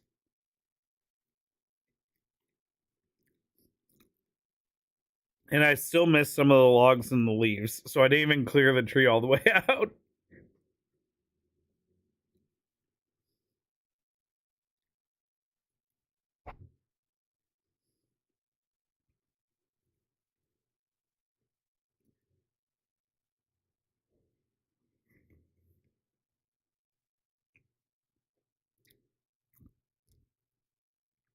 You have to learn how to make the spawn sandwiches in Cobblemon. I haven't looked that up yet.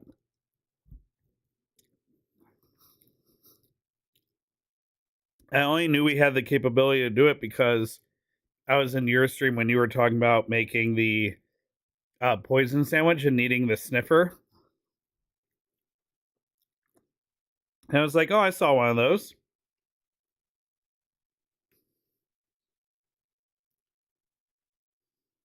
I'm glad I marked it.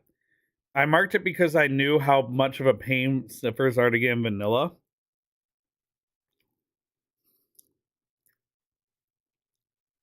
Because you have to get them through brushing suspicious sand and gravel in specific ruins.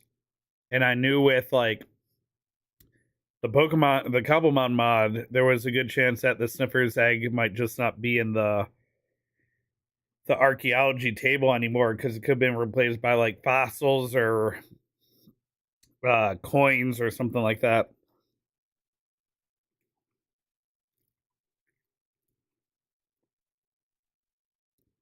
I mean, if you have a couple, if they're cheap, if they're expensive, like I wouldn't mind figuring it out as well.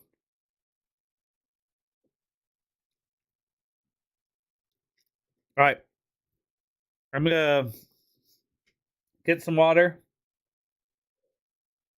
and when I come back, I'll show you guys all the cool merch. I'll be right back. Here, the screen might freeze, so enjoy. If you push your head up No against freeze. it. Okay, I'll be right back. It's whenever I remember making a good face, it doesn't freeze. Who Okay, knew? I'll be right back. Oh, the battle rifle dash is much better. I still like dual wielding the plasma pistols. Checkpoint. You got a checkpoint. Yeah, we just got another one. I lied. You don't want Oh.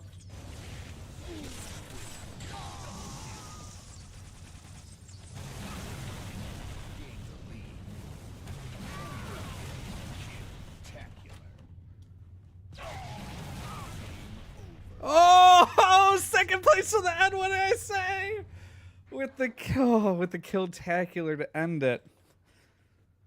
Woo! That was a good one. That. Right with the Sour Patch Kids. Here's the Sour Patch Kids. They actually came out like. They wound up all right. They're not. They're probably edible. Let's eat one. From the garbage, though. From the garbage, though. On some, like, dirty-ass box that's been sitting... Didn't participate in the raid in any way, and asked if there was an officer on. Oh, there is. Yeah, he might have just saw you. I mean, he just looking over. Space, what are you doing? Run into oh, oh, what? Yes. What I'm are a you fucking doing, dude? I am such Here, a, take it, okay, take it. Here, pass it. Dude, that was such a brain fart. You can. Jank, don't tell anyone what happened. Guys, Don't tell. EFC is easy. I mean... Hello, actually bearded. Similar, then I realized you kind of look like Al from Home Improvement. Al from Home Improvement. Oh boy, I must look a lot older than I feel then. Because Al is old as shit. Let's pull up a reference pic for anyone who might not know the reference.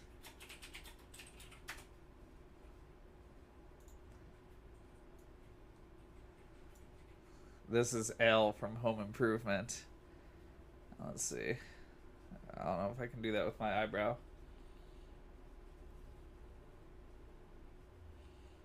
I can't do the sexy. That like young, like somewhere in the 12 to 14 range, so like you'd be like the older brother figure. Oh, me and Evie just high-fived. Evie used its tail. That was so cute. Oh no, I just fell off. Aw, no you didn't. I still see you up there. Is this gonna kill me? Yes, it is. Yeah, kill. Oh. Okay. Oh. Can this work, please? Why is that not working?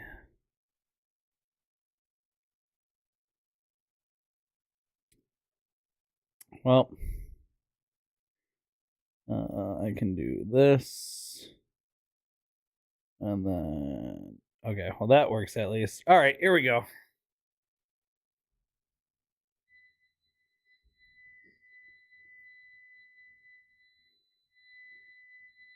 By the way, buy the Tired shirt at shop.jengutu.com, which is a shop run by Fourth Wall. Alright, we're going to go through... I got a bunch of the merch here. Bunch of the stuff that I got. Bunch of stuff that I got at TwitchCon. We're going to rip through it real quick and then switch over to Pokemon. Alright?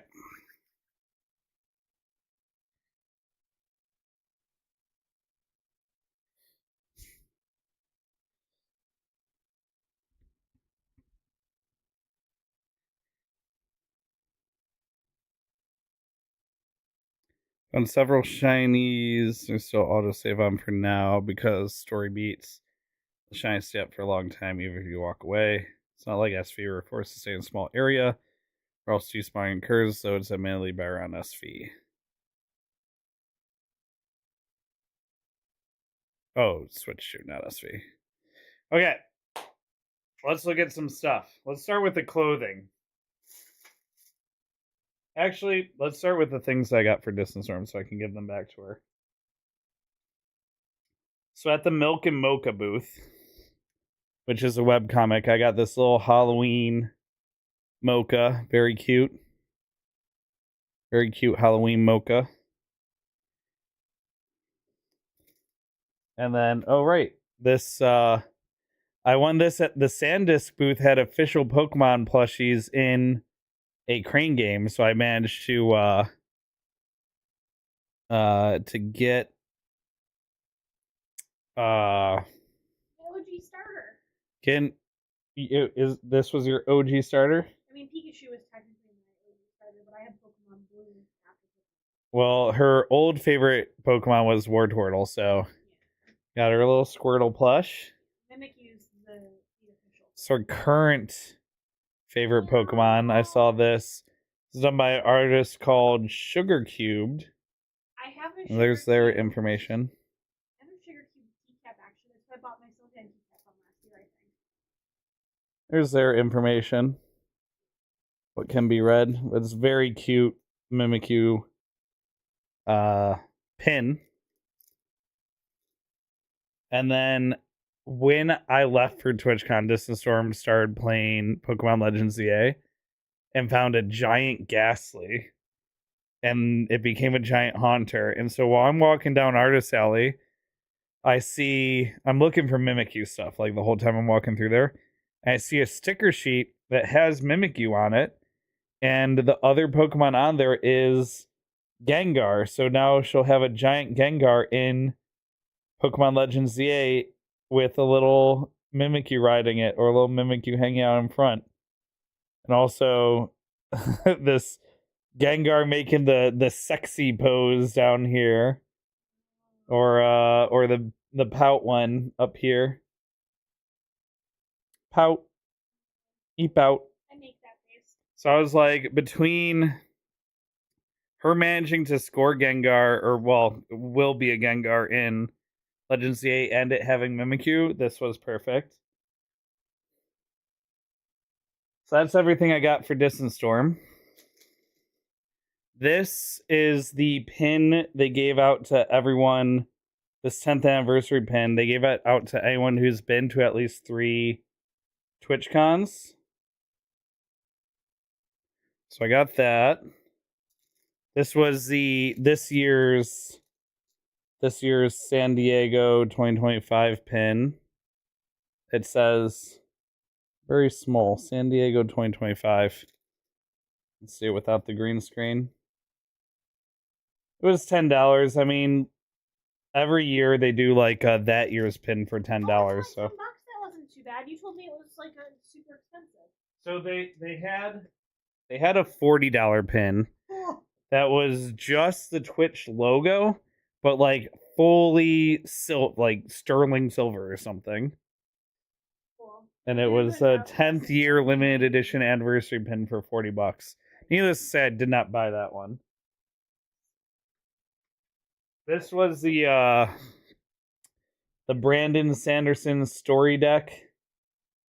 First trading card story. And you had to do a pass for every day. You had to go to 3 different booths in the tabletop gaming area and get a stamp from each of those booths. And every day that you did that, you got a free booster pack.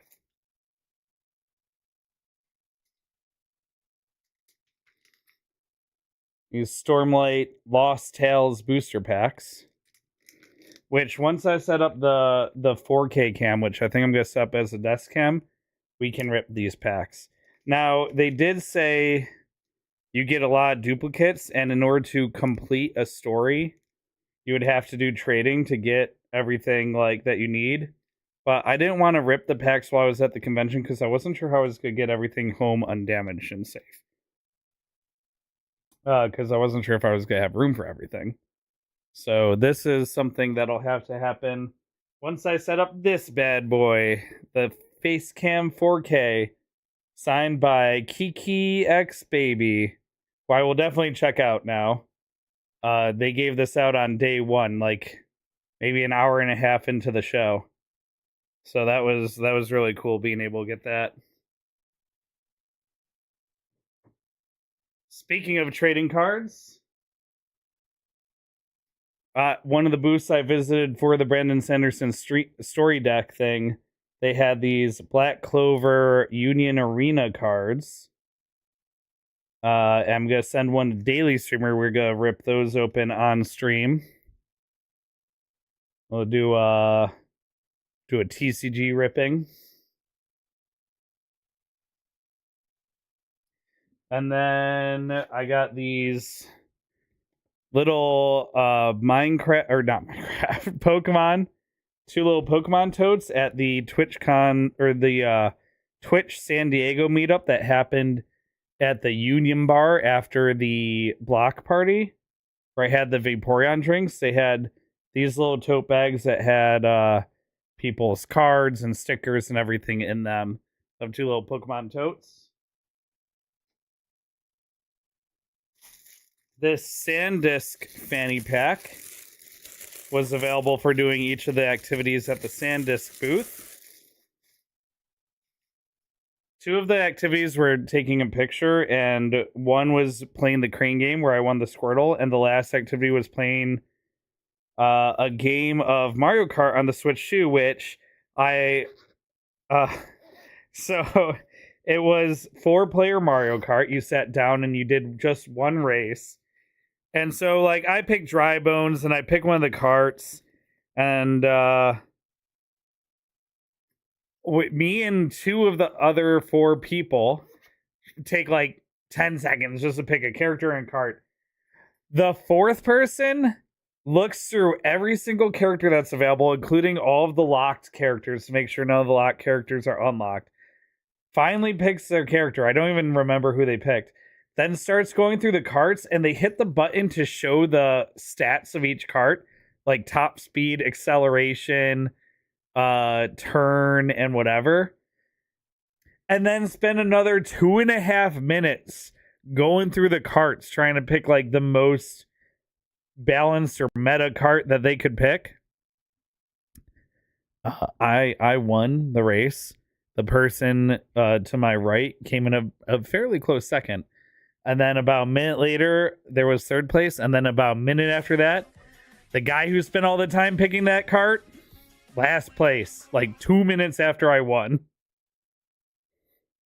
So, Triforce.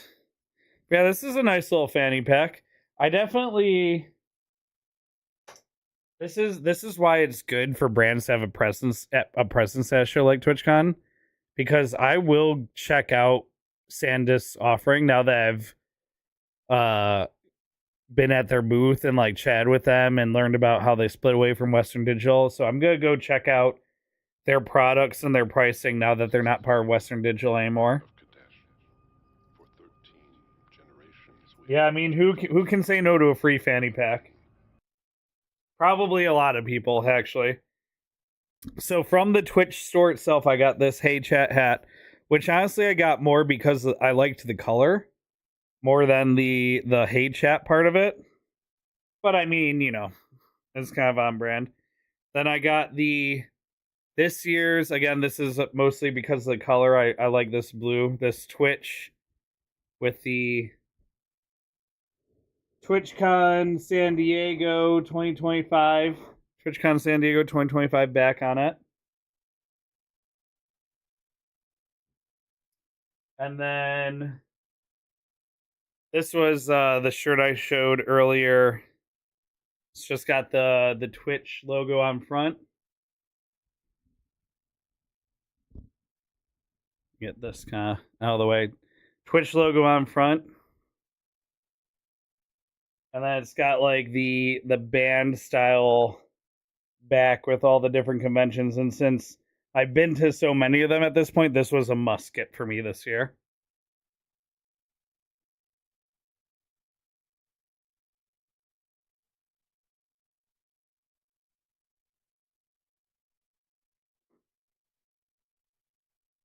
And then here is the hoodie, which I almost didn't get because it was so expensive. This is probably half of my store purchase just by itself. But it says TwitchCon San Diego 2025 on the front.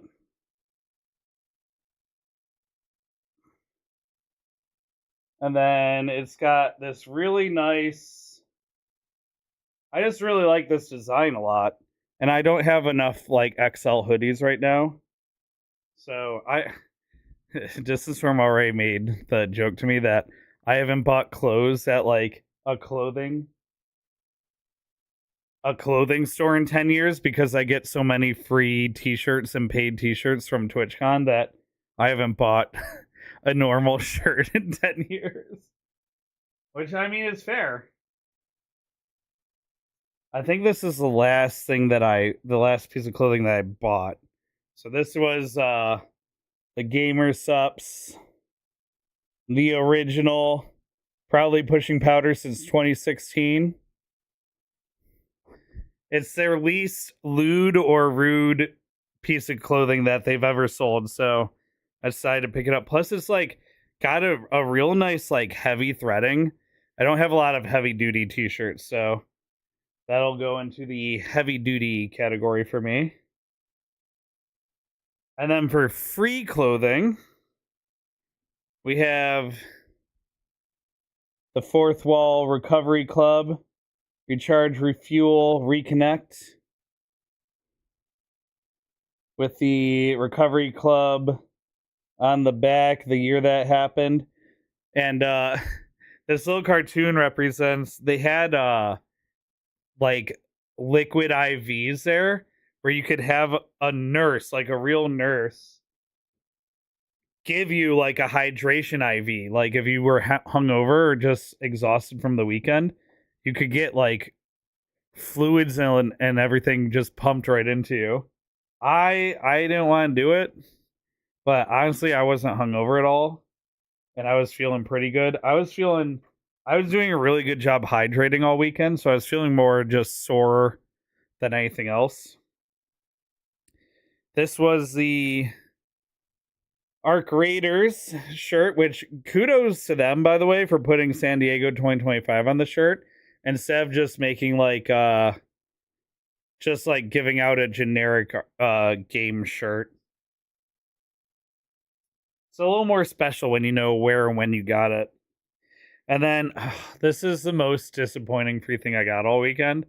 So this I got day one at Stream Elements, and previous years the previous year I went to Stream Elements too late during the convention, and they ran out of their special San Diego shirts. And I have just like a regular Stream Elements shirt, so I wanted to make sure I went there early and get one that said like San Diego 2025 on it. And I asked for an extra large, and they gave me it. I didn't realize until I opened it up, but this is a medium. So unfortunately, they gave me the wrong one, whether it was in the wrong box or whatever happened. So that one's kind of a bummer. But Still a cool shirt, and maybe Distance Storm will get some mileage out of it.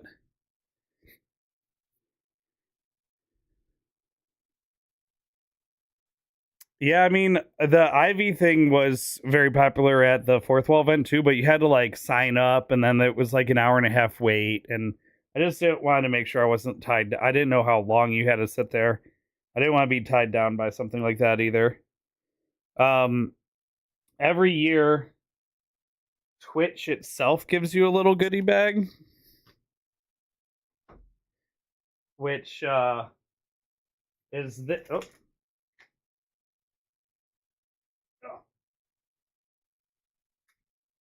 Which is this little TwitchCon 10 tote, which is smaller than every previous year's tote, which is fine.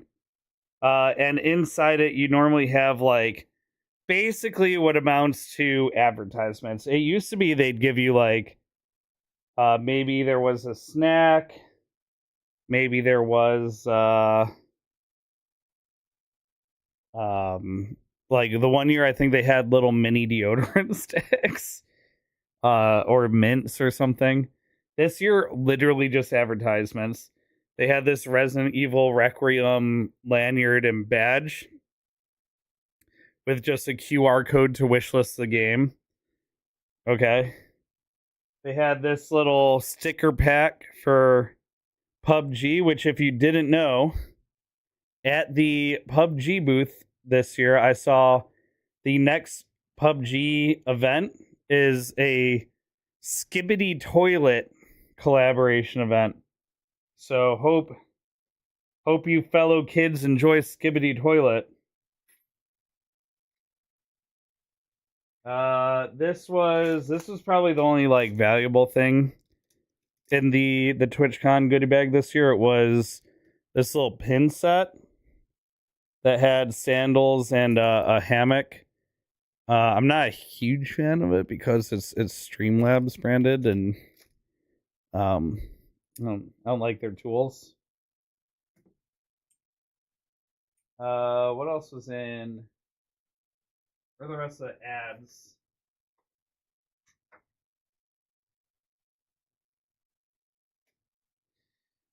So there we go. They had this Logitech X Streamlabs, just another advertisement where you could also learn how to sign up for Streamlabs sponsorships. A lot of the streamer tool platforms are setting up to be brokers between developers, brands, and streamers now.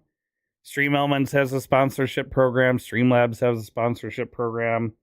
There's a bunch of like standalone sponsorship programs. So that's another thing that a lot of streamer tools are trending for. This was a creator profile thing that nobody used, where you could fill out your creator profile and tie it to your badge, and then brands could use that to like build a profile. No one used that. You use code TwitchCon at Elgato to get up to 20% off. This deal probably ended yesterday, and I just threw it on the ground. So there it is forever now. And then this Kava pita chips on clicks. Snack time starts now. Pita chips on us. You could probably go exchange this somewhere for pita chips. Worthless.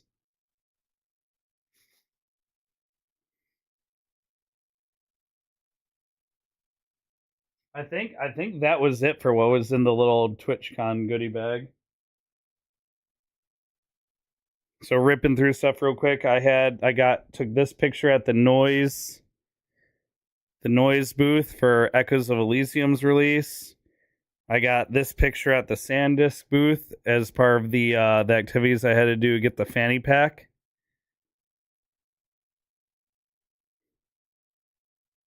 This is cool. This was from the Fourth Wall brunch, and it's like a cooling pad that's supposed to help with like hangovers and migraines. Ignore my hat hair. Ignore the hat hair. I can't.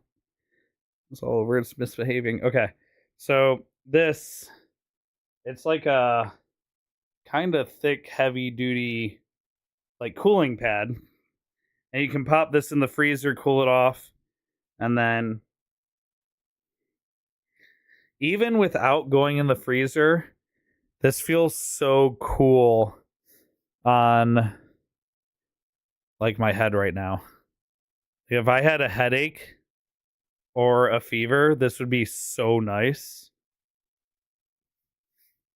I admit that I was gonna grab two on my or a second one on my way out, but I forgot. I forgot.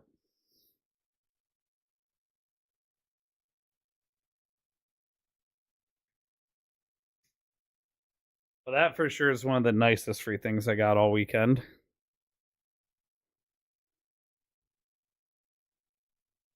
Kava's fire. It looks like it would give me a migraine.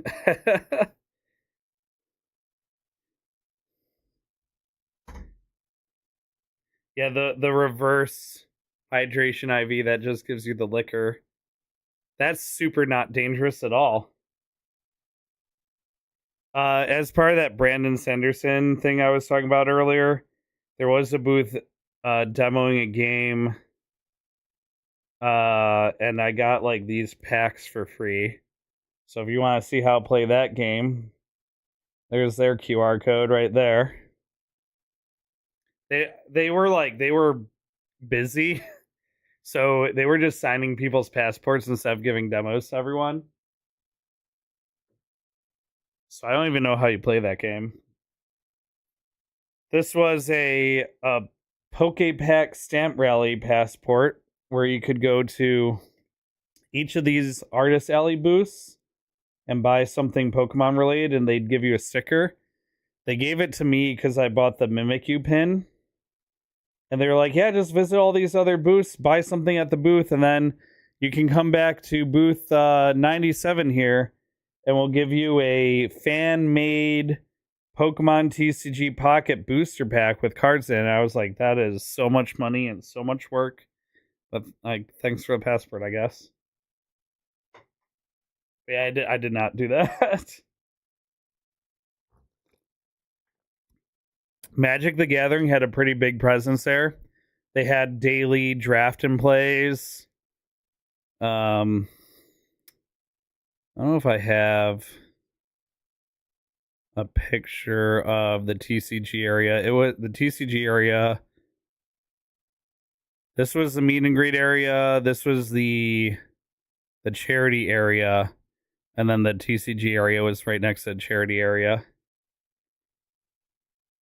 Yeah, spend $150. I mean, that's, but people see limited quantity fan-made Pokemon stuff and they'll go spend them. I mean, to be honest, Drageth, a lot of those people are going to buy stuff from all those booths anyway.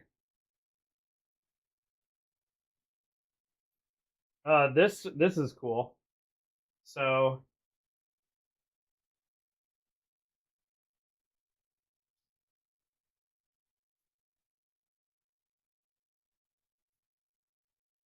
oh no, okay, here they are. So I met the streamer bot guy, one of them. And streamer bot is the tool I use for like a lot of my stream automation. The all the shout outs that I do, anything that's like channel point redemptions, all the if you type Arda Ada or Bruh or the posture check, laugh track, if you type ooh woo, all of this, all these walk-ons, all of that automation I do through StreamerBot. And I want to do even more through StreamerBot as well. And so last year and this year, I got to meet one of the guys that works on it. And I gave him one of my poker chips. And this year he gave me a StreamerBot coaster, a hollow and non-hollow StreamerBot sticker. Ooh. A StreamerBot pin. And a StreamerBot lanyard. So shout out StreamerBot. One of the best stream automation tools on the market.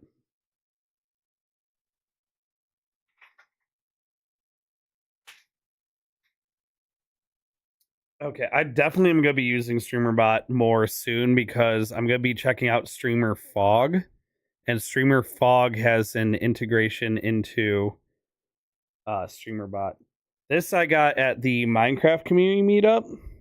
I don't know what it is, but the little ghost pin is cute. I don't know what it is, but their thing is cute.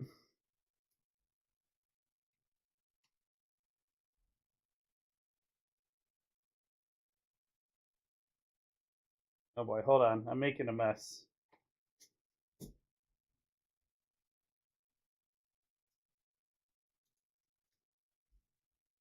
I'm trying to undo the mess I'm making. Oh, this was also in the meetup thing.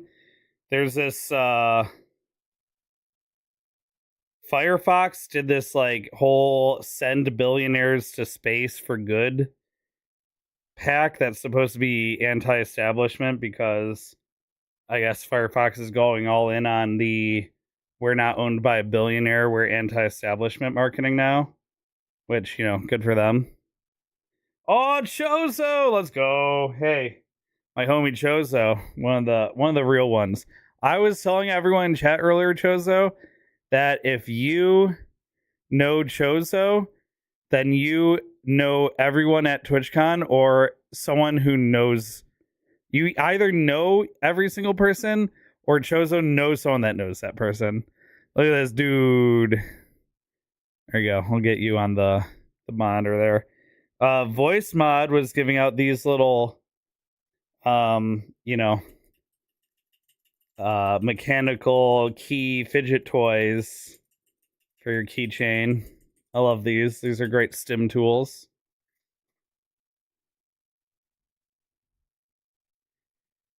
Yeah, I haven't used Firefox since like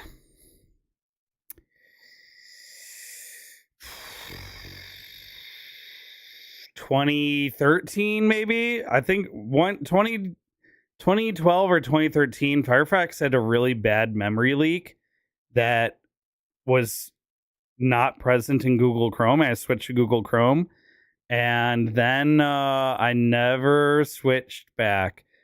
I did recently switch from Google Chrome to Opera GX, which is just Chrome with more steps.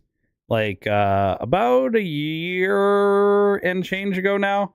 I'll probably change again soon. I'm not super in love with Opera GX. I got a couple wristbands, one from the block party and one from the Fourth Wall brunch. That's pretty much garbage. They just made it into my bag when I took them off.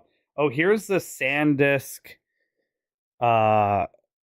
This is like a memory card carrying case. They weren't really giving these out, but when Karai and I were chatting up the one guy that worked at the SanDisk booth, we were having such a good conversation that he went and pulled them off of the display to give to us. So shout out SanDisk for doing that. They probably had they only had like X number per day to give away. So I'm sure they were fine because this was during day 2. So I'm sure they had more for day 3 in the back or something. But yeah, I guess I could find right now my memory cards are just in one of my drawers and like those pencil keeper cubbies. So I can get them into here to keep them safe. That's pretty cool.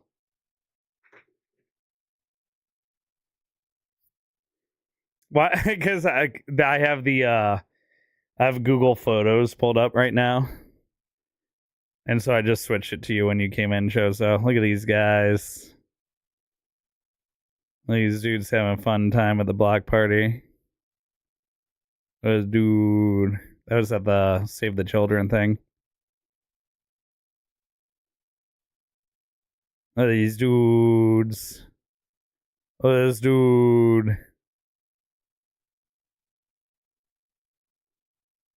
Anyway, back to Chozo.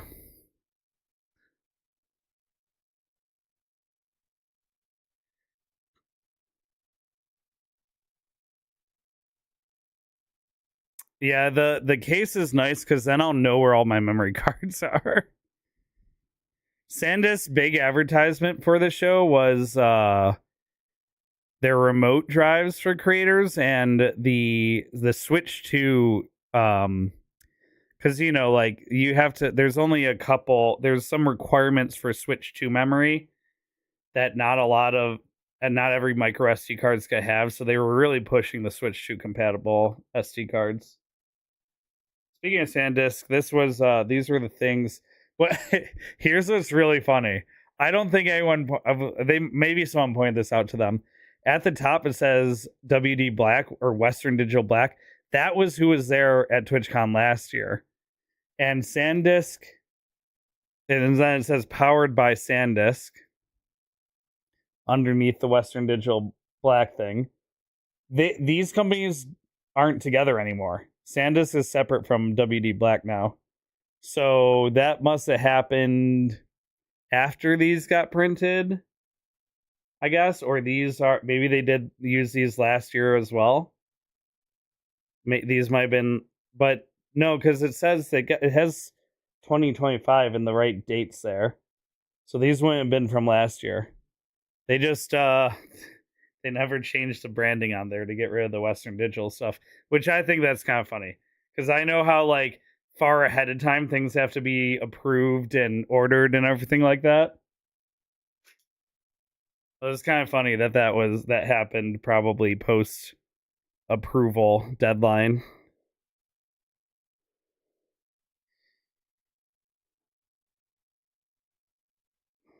Did I tell Chad about the block party entry? No. I specifically did not tell that story.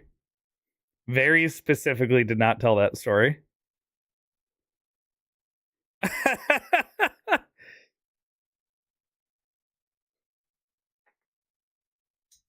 This is so I was talking about how here, I'll turn off the green screen. I was talking about how Stream Labs does sponsorships and now Stream Elements does sponsorships.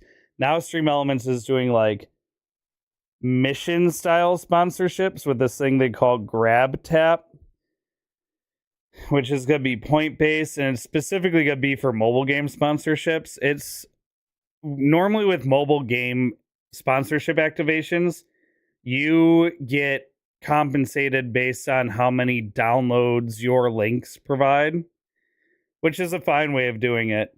But this would also include how if your viewers link their GrabTap accounts, it would include just watch time for compensation. So that's honestly pretty fair, I think.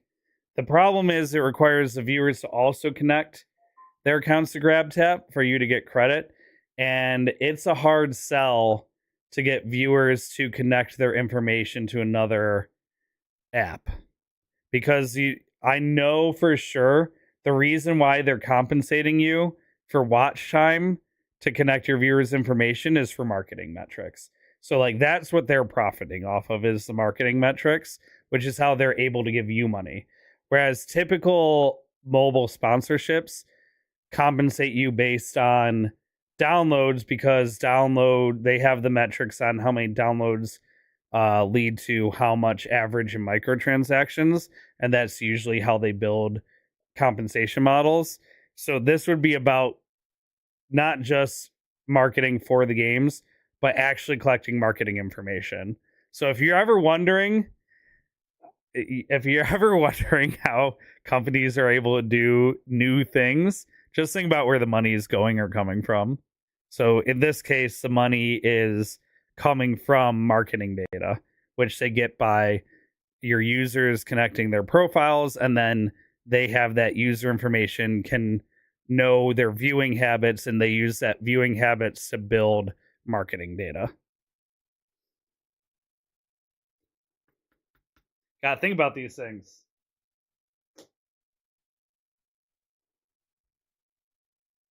Yeah, I'll switch back to Firefox. We'll see. Like I said, I'm not in love with Opera GX. All right, bye, Chozo. Yeah, Drageth, they do provide incentives to the viewers as well through gift cards.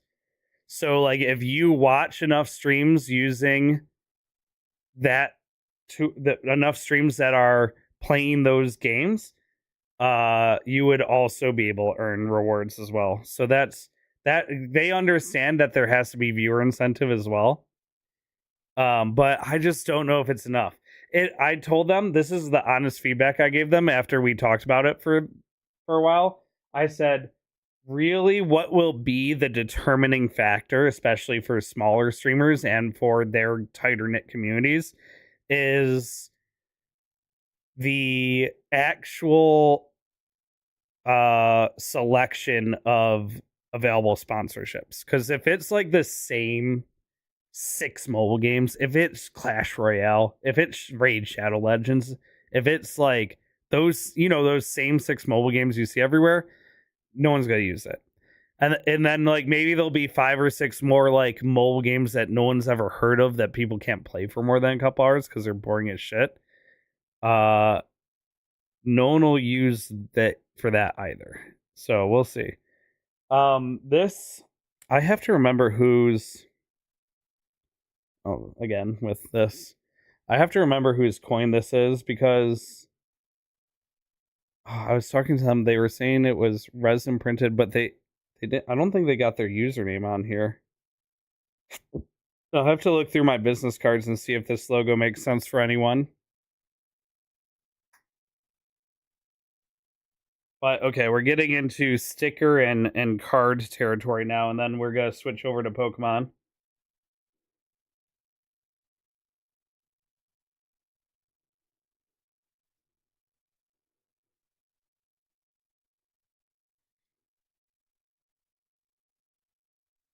Yeah, that's what I mean, Drageth, by the fact that the viewers would able to earn gift cards as well. Why that was important. Because I agree, it's not enough incentive as a viewer to link your account to their platform if it's just for the streamer to monetize. I'm 100% with you on that. Okay, I'm gonna have to be careful with some of these because some of these have codes on them. And some of these are also like personal business cards instead of promotional ones. So just. Oh, this was the last thing in the Twitch gift bag. It was a bunch of stickers for the solo leveling mobile game, which like I'll take some solo leveling stickers because solo leveling's fine. These 2 chibi ones in the middle are pretty cute. But I saw the gameplay on the screen at their booth, and I don't know if I'd play any of it.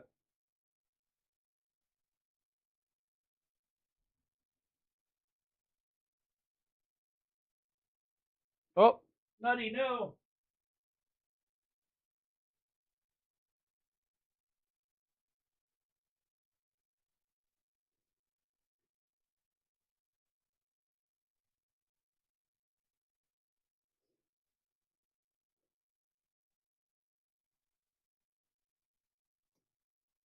Okay. All right.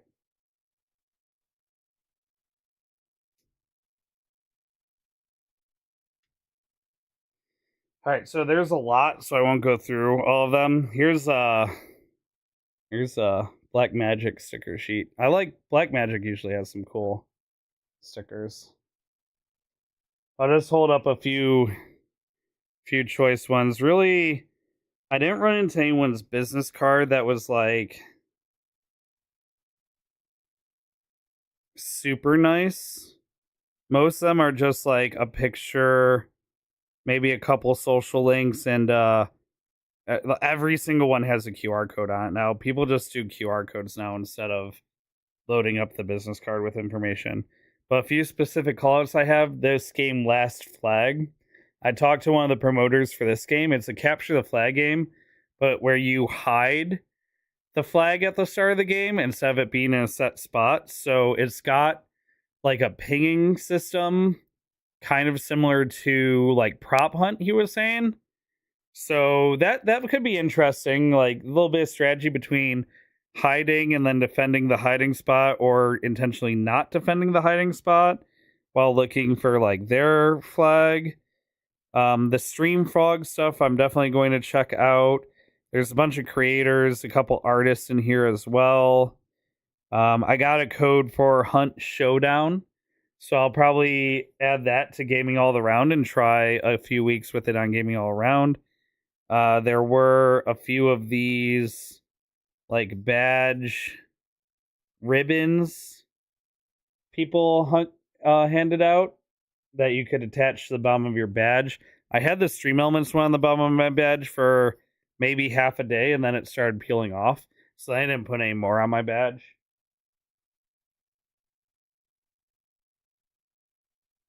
But I held on to them, and then I got a bunch of stickers here. A lot of people do stickers now instead of business cards, which is nice.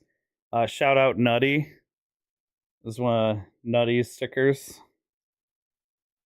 A lot of stickers with QR codes.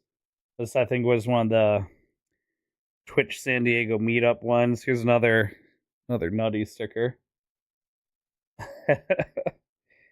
There should be another Nutty sticker in here as well. But yeah, this here's the Union Pokemon event that we wound up at. That was really cool.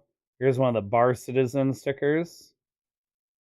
Definitely going to check out their meetups as well. See if they do any Bar Citizen in Austin. Another Nutty. Shout out Nutty. Yee boy. Okay. Anyway. Any other? There's one good sticker set in here I definitely want to show off. I met this person. This person has had the world record. Here, let me not hide their name. This person had the world record for most hula hoops around the butt at one point, but their rival recently beat them, so they're gonna have to go even longer. Apparently, it's like over an hour. It's over an hour. I think an hour and a half now for most hula hoops around the butt. They were at the Save the Children meetup. Anything else? I don't know what this cute little guy is. This one's cute. Who's that? I don't know. It's cute. Their name on here? It's microscopic. Amoeba? There you go. Got Arc Raiders sticker. That's cool. Penguins plays. This is the organizer for the Bar Citizen events. Has a holographic sticker as well. This, I'm gonna have to check this person out. Punkin Pair. There's their QR code. Look at this certified yapper sticker. This was a good sticker. This is the kind. So this is what I mean when I say like I want to do more non-branded merch. Like this merch, anyone can appreciate this. Like this, maybe the scroll might be a character, but like for the most part, this is unbranded. But they put their information on the back so that this is great to hand out because I'll use this and I'll definitely check them out because I like the sticker so much. And then this was the last person.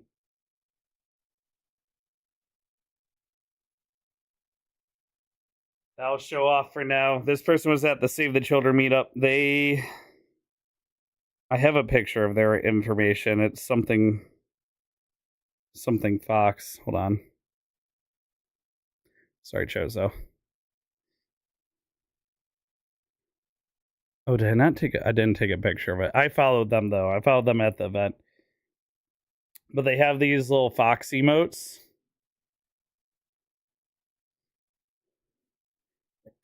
that one's pretty funny. I also, where's the one that I really like? This one. The side-eye. The side-eye is so good. And then they have that emote, but with a top hat and monocle.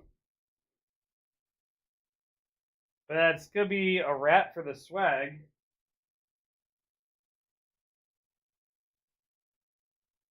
That's it. Nothing else to show off. I still have some stories and stuff we can yap about as time goes on, but It's time for some Pokemon. I've been chomping at the bit to play some Pokemon.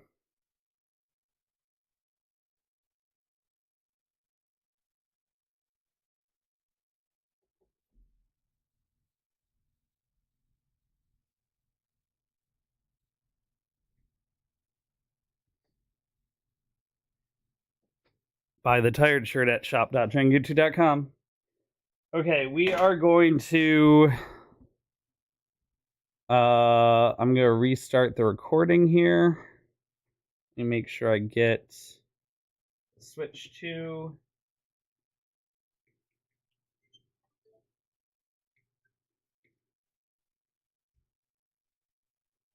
okay. Also, before I get started, they did an insert with the Pokemon game, and they have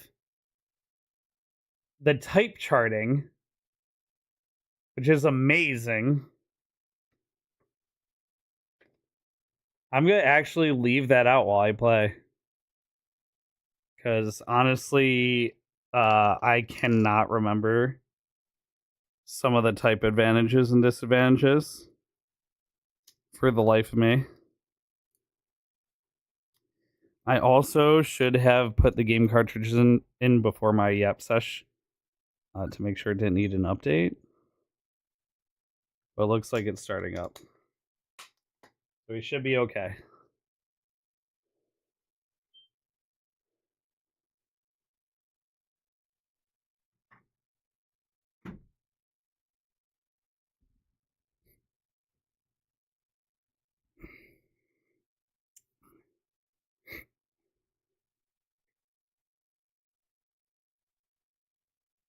I lost Leo a while ago. She's watching some AI Russian kids slop on YouTube. Great. Bro, I know I know most typing matchups, but like sometimes what'll screw me up is like specifically in like the fairy steel bug sorta. But I know fairy steel a lot better now because I've used like Tinkaton and stuff. But like I never use a bug Pokemon, so I can never remember what it's strong against, you know? There was, though, I think in Sun and Moon I used a Vikavolt. I think in my first playthrough of Sun and Moon I used Vikavolt.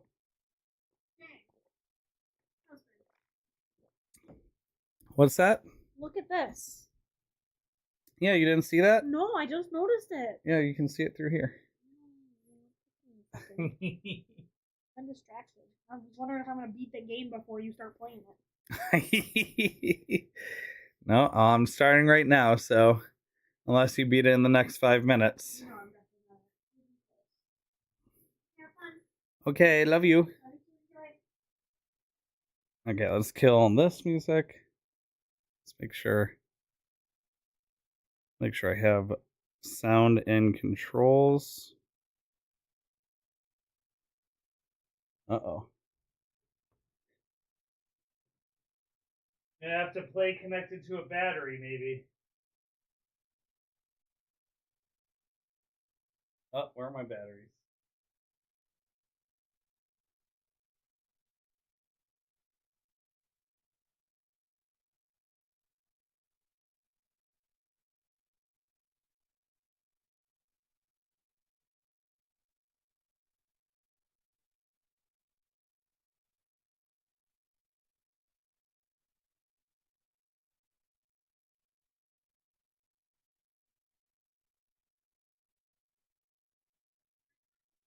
What? Oh.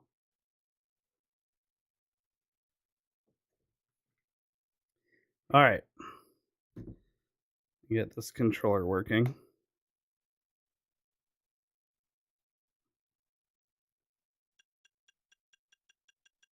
Okay, I have audio. I have controller. Select English. Okay.